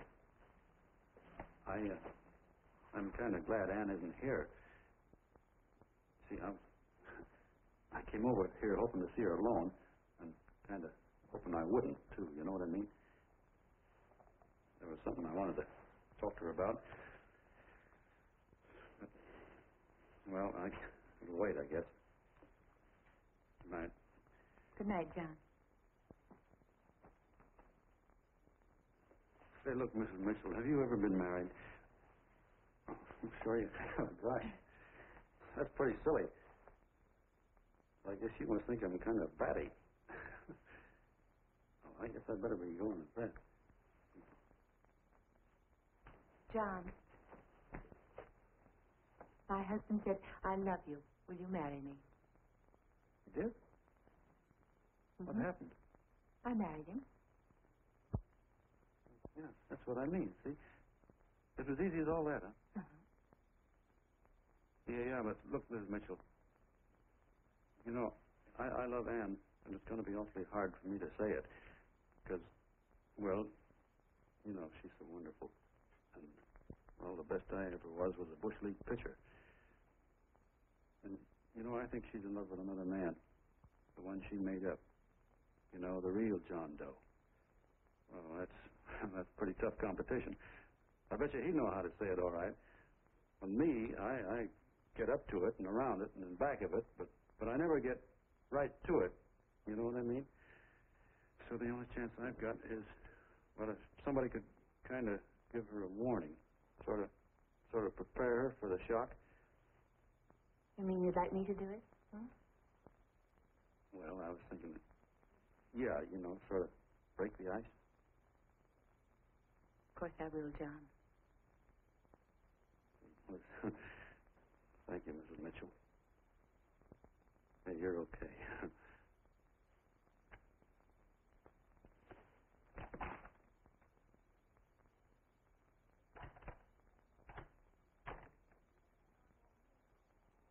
This John Doe meeting is going to be one of the biggest things that ever happened. Why, they're coming from all over. Trains, boxcars, wagons. Look out! Hello, bodyguard. Hey, had your dinner yet? What's that? Oh, that's all right. No, go ahead and have your dinner. Wait a minute, John.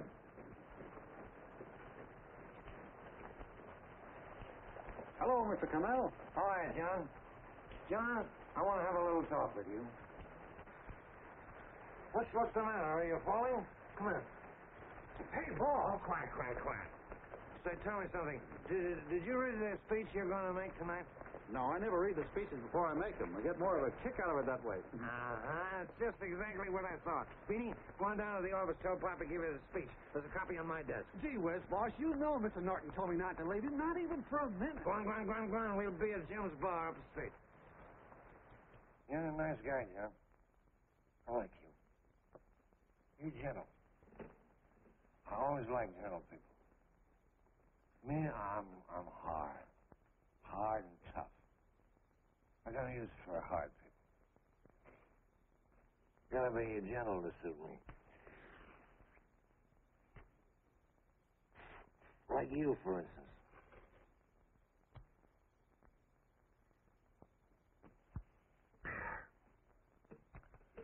Yep, I'm hard. But you want to know something? I've got a weakness. I guess that, would you? Want to know this? Star-Spangled Banner. Screw you. Well, maybe it is, but play the Star-Spangled Banner. I'm a sucker for it. Always gets me right here. Know what I mean? Yeah, it gets me right back here. Oh, back there, huh? Well, every man to his own taste. You weren't old enough. You weren't old enough for the World Wars, were you, Jim? No, of course not. Oh, you must have been just kidding. I was just ripe and raring to go. You know what my old man did when I joined up? He joined up, too. Got to be a sergeant. And that's a kick for you. We were in the same outfit. Funny, huh?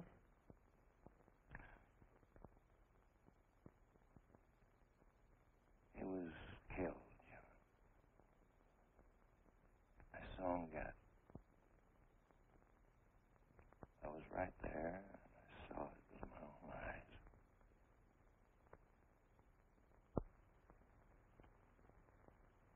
Me, I came out without a scratch. That is, excepting my ulcers.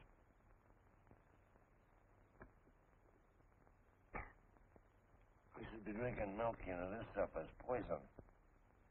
Hey, Tubby. Yes, Mr. Cannell? What do you say, huh? All right. I'm a sucker for this country. I'm a sucker for the Star-Spangled Banner, and I'm a sucker for this country. I like what we got here.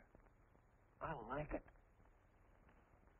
A guy can say what he wants and do what he wants without having a bayonet shoved through his belly. And that's all right, isn't it? Butcher. Yeah. Well, we don't want anybody coming around changing it, do we? No, sir. When they do, I get mad. I get boiling mad. Right now, John, I'm sizzling. I get mad for a lot of other guys besides myself. I get mad for a guy named Washington, and a guy named Jefferson, and Lincoln. Lighthouses, John. Lighthouses in a foggy world. You know what I mean? Yeah, you bet. Listen, pal.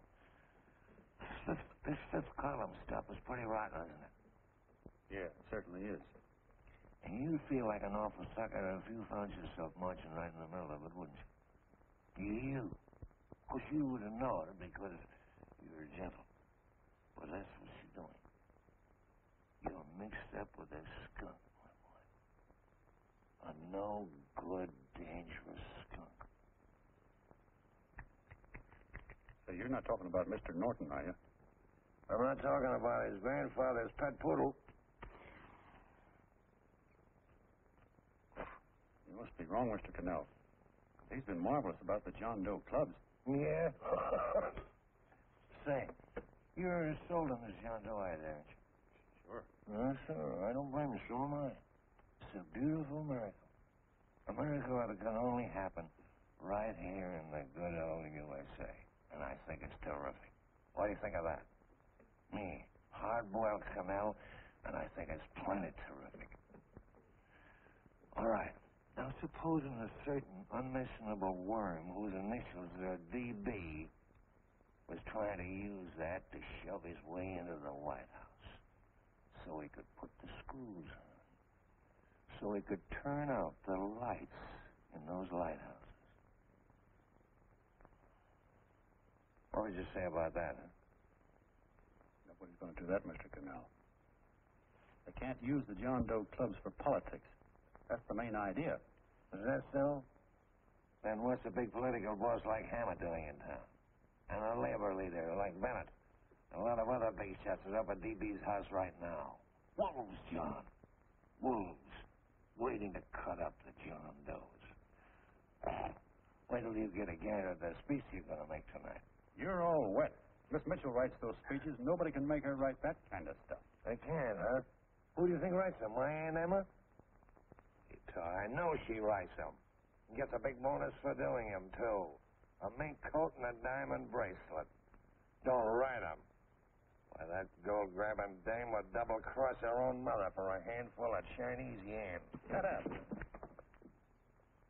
If you weren't drunk, I'd... Hey, boss.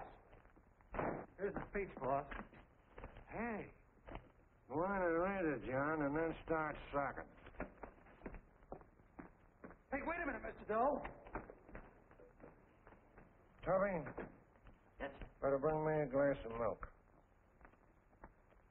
I'm smoking too much. Yes, Charlie? Got everything all set? Fine. John Doe been taken care of?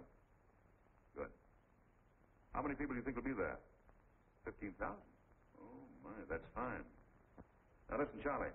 As soon as John Doe stops talking about me, I want you to start that demonstration. And make it a big one, you understand? Don't worry about that, DB. My boys are there. They'll take care of it. What? Yes, I'll be there 15 minutes after I get your call. Why, Mr. Doe. Where are they? In the dining room.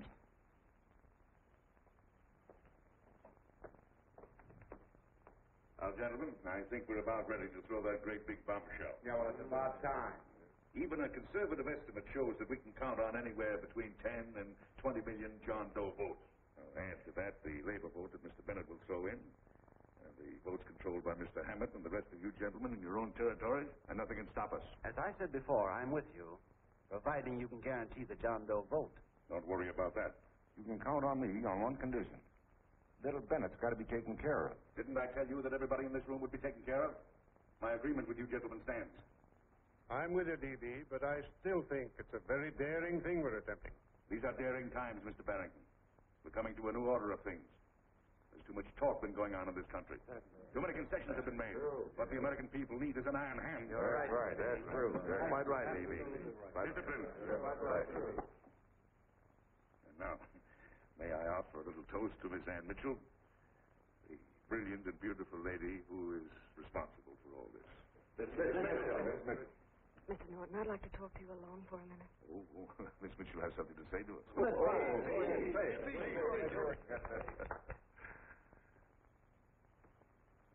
Hello.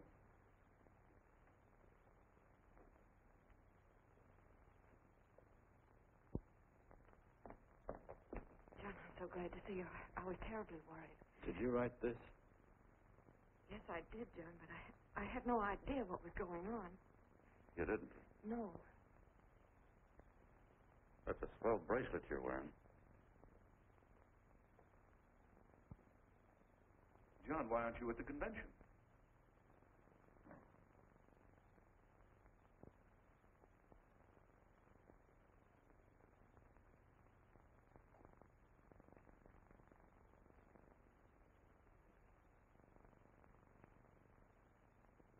Is there anything wrong? No, nothing's wrong. Everything's fine. So there's going to be a new order of things, huh? Everybody's going to cut himself a nice fat slice of the John Doe's, eh? You forgot one detail, Mr. Big Shot. You forgot me, the prize stooge of the world. Why, if you or anybody else thinks he's going to use the John Doe clubs for his own rotten purpose, he's going to have to do it over my dead body. Oh, hold on a minute, young man. Hold on. That's rather big talk. I started the John Doe clubs with my money. And I'll decide whether or not they're being properly used. No, you won't. You're through deciding anything. And what's more, I'm going down to that convention, and I'm going to tell those people exactly what you and all your fine feathered friends here are trying to cook up for them. And I'm going to say it in my own words this time. Stop it, Wait a minute, fella. My uncle wants to talk to you. Listen to me, my son.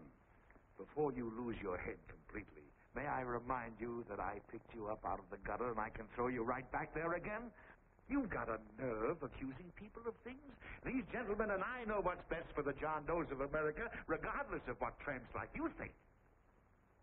Get off that righteous horse of yours and come to your senses. You're the fake. We believe in what we're doing. You're the one that was paid the 30 pieces of silver. Have you forgotten that? Well, I haven't. You're a fake John Doe, and I can prove it. You're the big hero that's supposed to jump off tall buildings and things. You remember? What do you suppose your precious John Does will say when they find out that you never had any intention of doing it, that you were being paid to say so? You're lucky they don't run you out of the country. With the newspapers and the radio stations that these gentlemen control, we can kill the John Doe movement deader than a doornail will do it, too, the moment you step out of line. Now, if you still want to go to that convention and shoot your trap off, you go ahead and do it.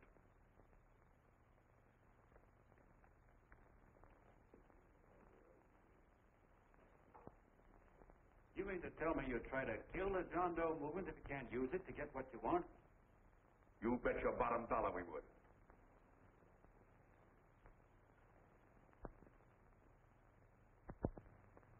Well, that certainly is a new low.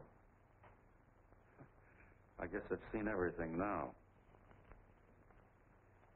You sit there back of your big cigars and think of deliberately killing an idea that's made millions of people a little bit happier.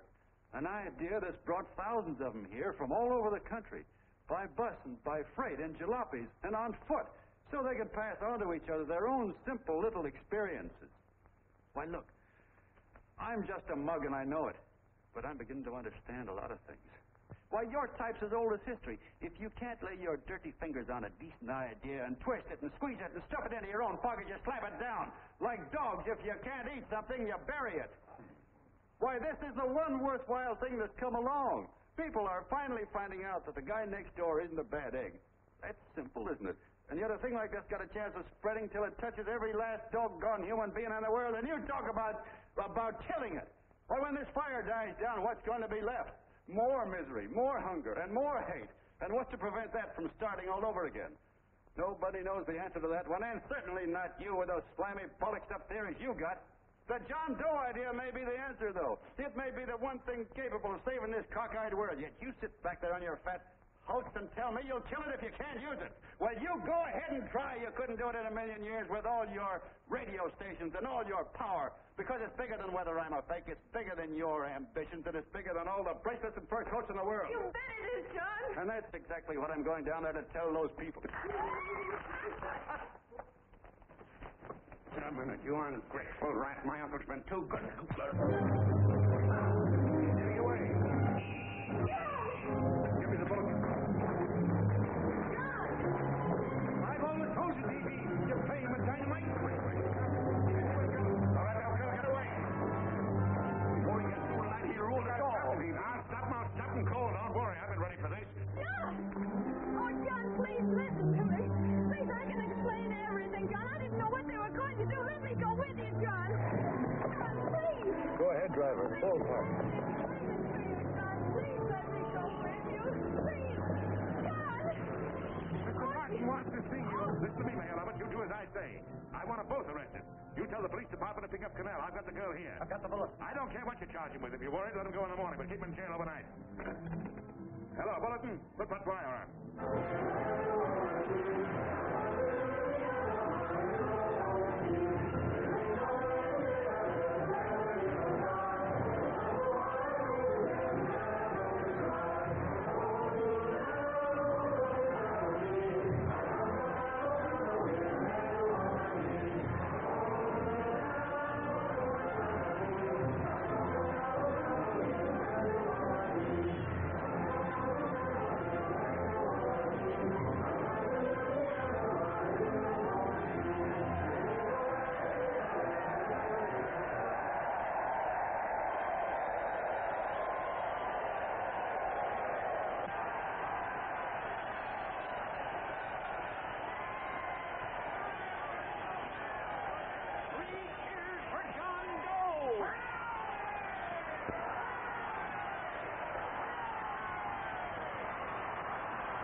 Ladies and gentlemen, let us have a moment of silent prayer for the John Does all over the world, many of whom are homeless and hungry. Rise, please. Everybody rise.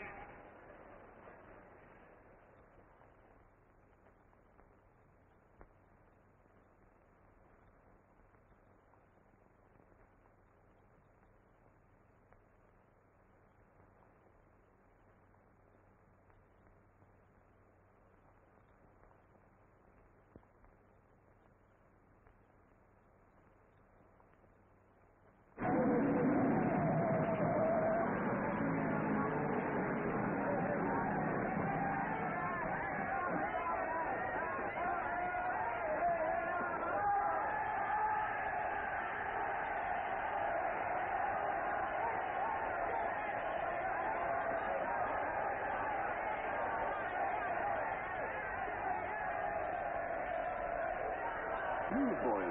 Hundreds of yelling newsboys are swarming into the park like locusts. They're yelling John Doe's a fake, fake.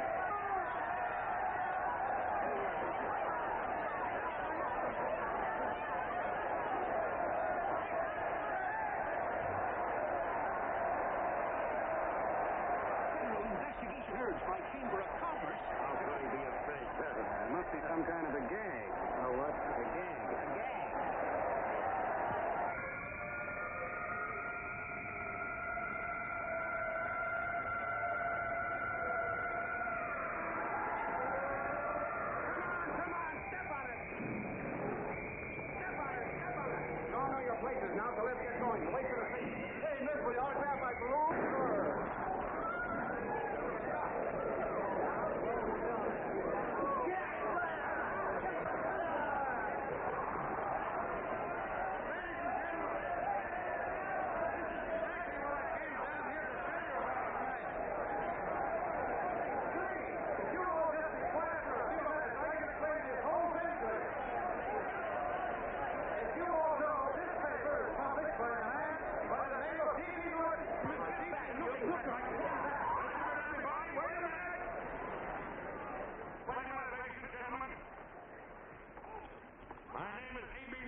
of suckers, and I'm the biggest of the lot.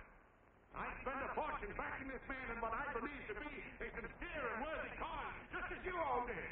And now I find out it's nothing but a cheap racket cooked up by him and two of my employees for the sole purpose of collecting dues from John Doe's all over the country. That's a lie. It's not a lie. Nickels and dimes to stuff into their own pockets. You can read all about it in the newspapers there. That's a lie. Listen, Don't believe what? This man has no intention of jumping off the top of a building. He was paid to say so. Do you deny that? That's got nothing to do with it. It's what you paid for it, weren't you? Yes, I was paid, but there And happened... what about the suicide note? You didn't write that either. What difference did you write it or didn't you? No, I didn't write it. Now, you bet your life you didn't. You look in your papers, ladies and gentlemen, and you'll find this Mitchell's fine confession that he was the one who wrote it. Listen, folks, it's a fact that I didn't write the letter. There you see, he admits that you're a fake John Doe. Now, for what you have done to all these good people, they ought to run you out of the country. And I hope they do it.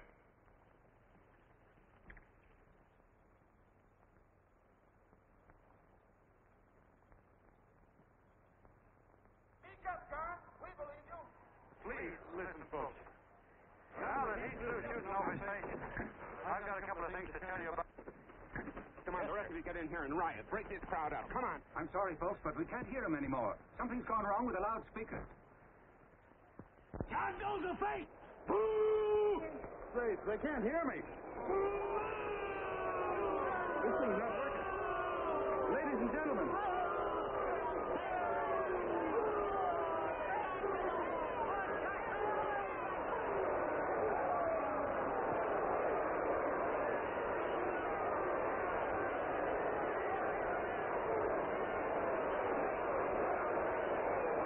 This thing's bigger than whether I'm a fake. Look, Bert, you believe me, don't you? Sure. I believe you. Walking my legs off, thinking up 5,000 signatures for a phony. Well, there you are, Mr. Doe. 5,000 names asking you not to jump off any roof. It makes no difference, Bert. The idea's still good. We don't have to give up our club. Yeah, well, you can have it.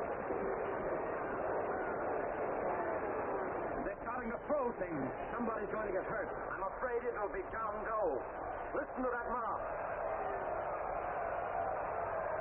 I'm going to go. All right, hey, let's go. Let me go. I want to go. Oh, please. Please let me go. They're crucifying him. I can help it. Sorry, sister, we got orders to hold. Oh, it's removed. You see, it's a trailer. And oh, mother, they won't let me go. They won't let me go. Listen, folks. You gotta listen to me, everybody. Jungle, you hobo! That's another racket! Stick to your club. We've been fed baloney so long we're getting used to it.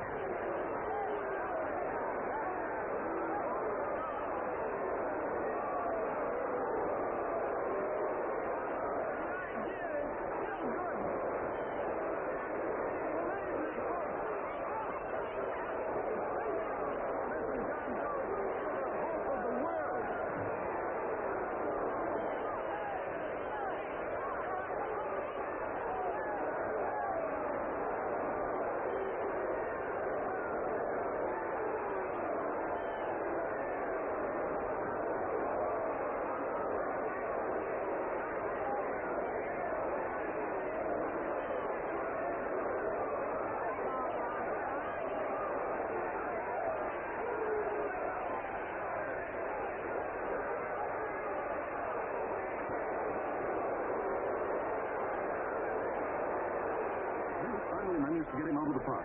If that boy isn't hurt, it'll be a miracle. Ladies and gentlemen, it certainly looks like the end of the John Doe movement. Oh, boys, you can chalk up another one to the Pontius Pilates.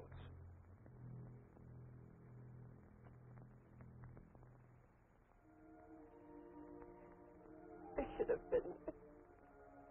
I could have helped him. He was so all alone. Thought I was going to be mighty ashamed of ourselves after tonight. Certainly didn't give that man much of a chance.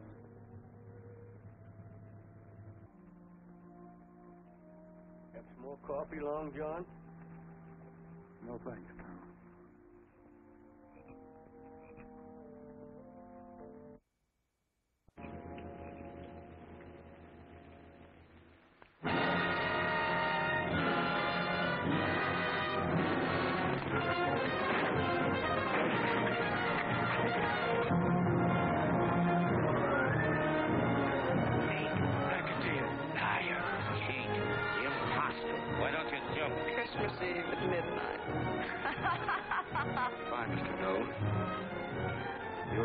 wonderful man.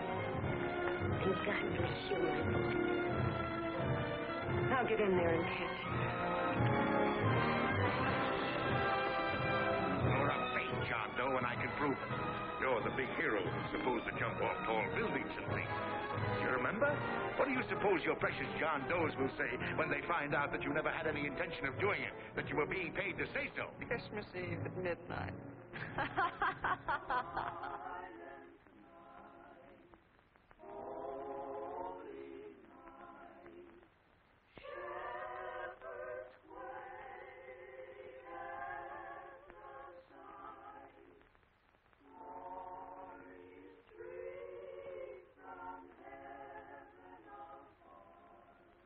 Merry Christmas, son. Merry Christmas.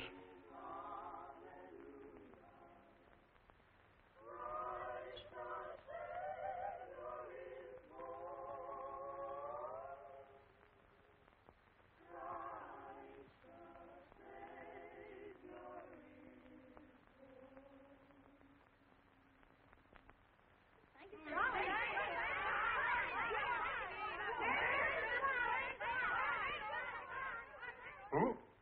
John Doe. Is that screwball still around? Dame's been calling all day.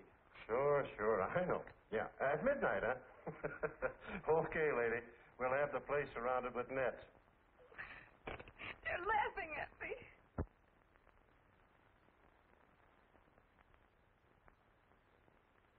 You're a sick girl, Anne. You better take it easy. Whom are you calling now? You called that number not 10 minutes ago. Hello, Mr. Canal. Have you seen him yet? Now listen, Ann, he can't possibly get in without our seeing him. I'm watching the side door, and the colonel's out front, so stop worrying. Oh. Thank you.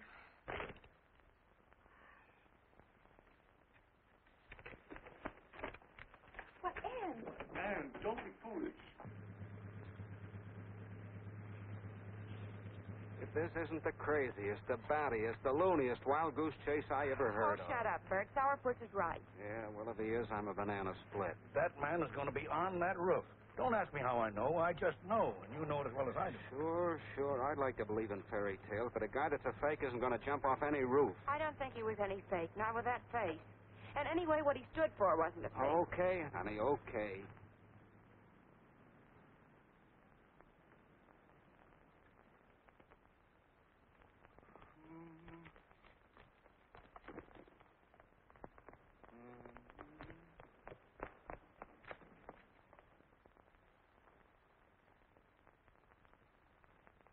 Elevators ain't running.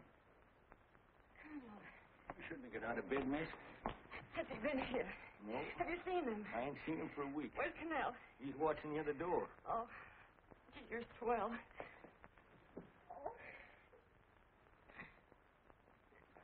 There's no sense in going up there. I've been here for hours. He ain't here. Let me go, will you?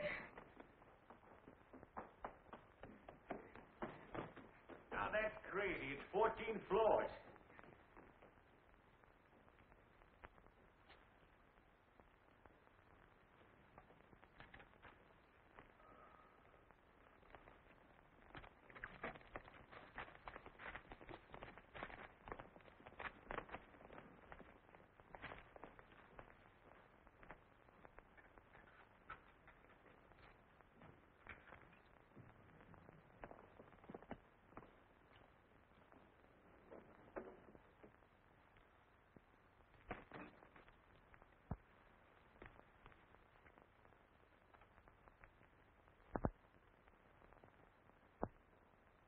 As far as the elevator goes, we got to walk up to the tower.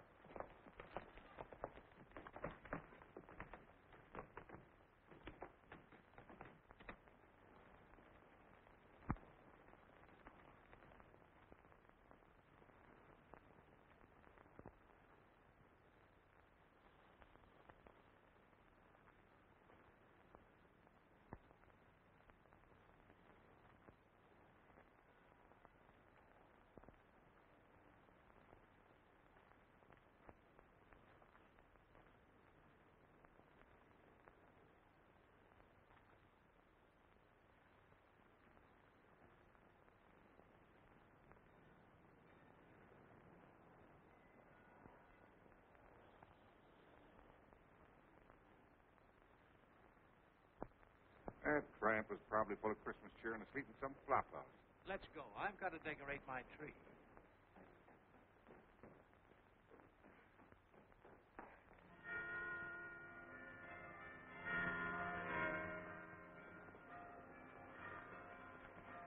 Well, I give up. I don't know what gave us the idea that we'd attempt anything like this. I guess you're right. I'm afraid the joke's on us. Let's go. I hope nobody finds out we've been here.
I wouldn't do that if I were you, John.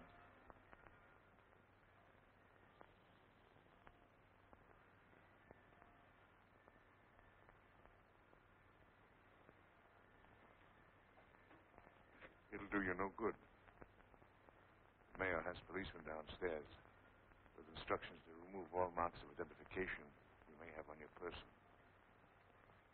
You will be buried in Potter's Field, and you will have accomplished nothing.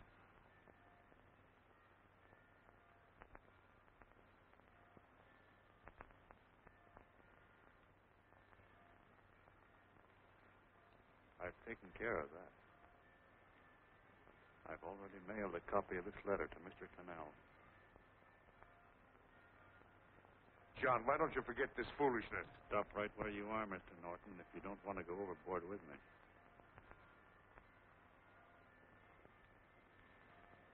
I'm glad you gentlemen are here. You killed the John Doe movement, all right. But you're going to see it born all over again.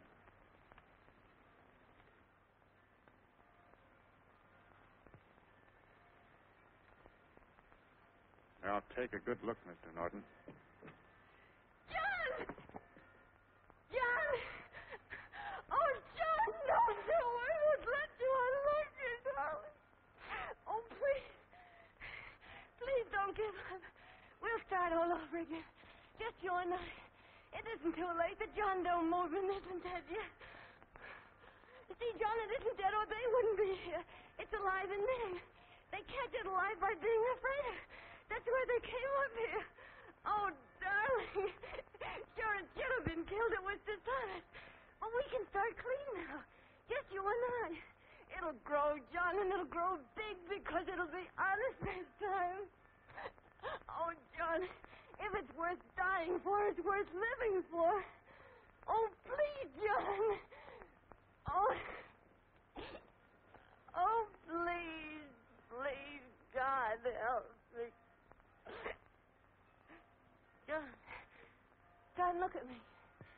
You want to be honest, don't you? Well, you don't have to die to keep the John Doe idea alive. Someone already died for that one. The first John Doe.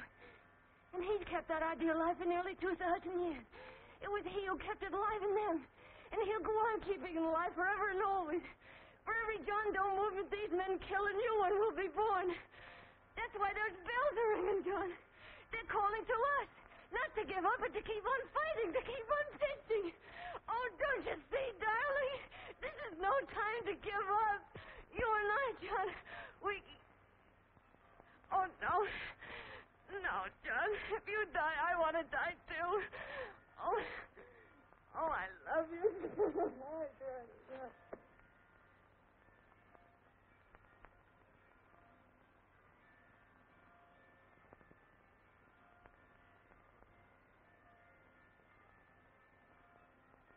Mr. Doe, you don't have to. We're with you, Mr. Doe. We just lost our heads and acted like a mob. What Bert's trying to say is that we need you, Mr. Doe. There were a lot of us that didn't believe what that man said. We were going to start up our John Doe Club again, whether we saw you or not. Weren't we, Bert? And there were a lot of others that were going to do the same thing. Well, Mr. Sarpus even got a letter from his cousin in Toledo. I got it right here, Mr. Doe. Only it'd be a lot easier with you. Please.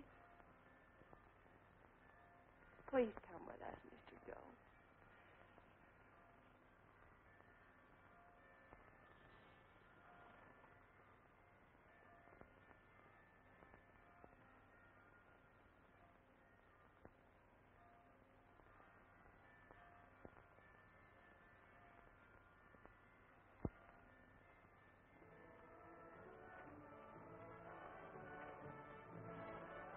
Long John. Mr. Doe. Here, we'll help you with it. She'll be all right. Mr. Doe, take her right down to the car. Right up. Look, we got a car right down. Leon Norton, the people. Try and lick that.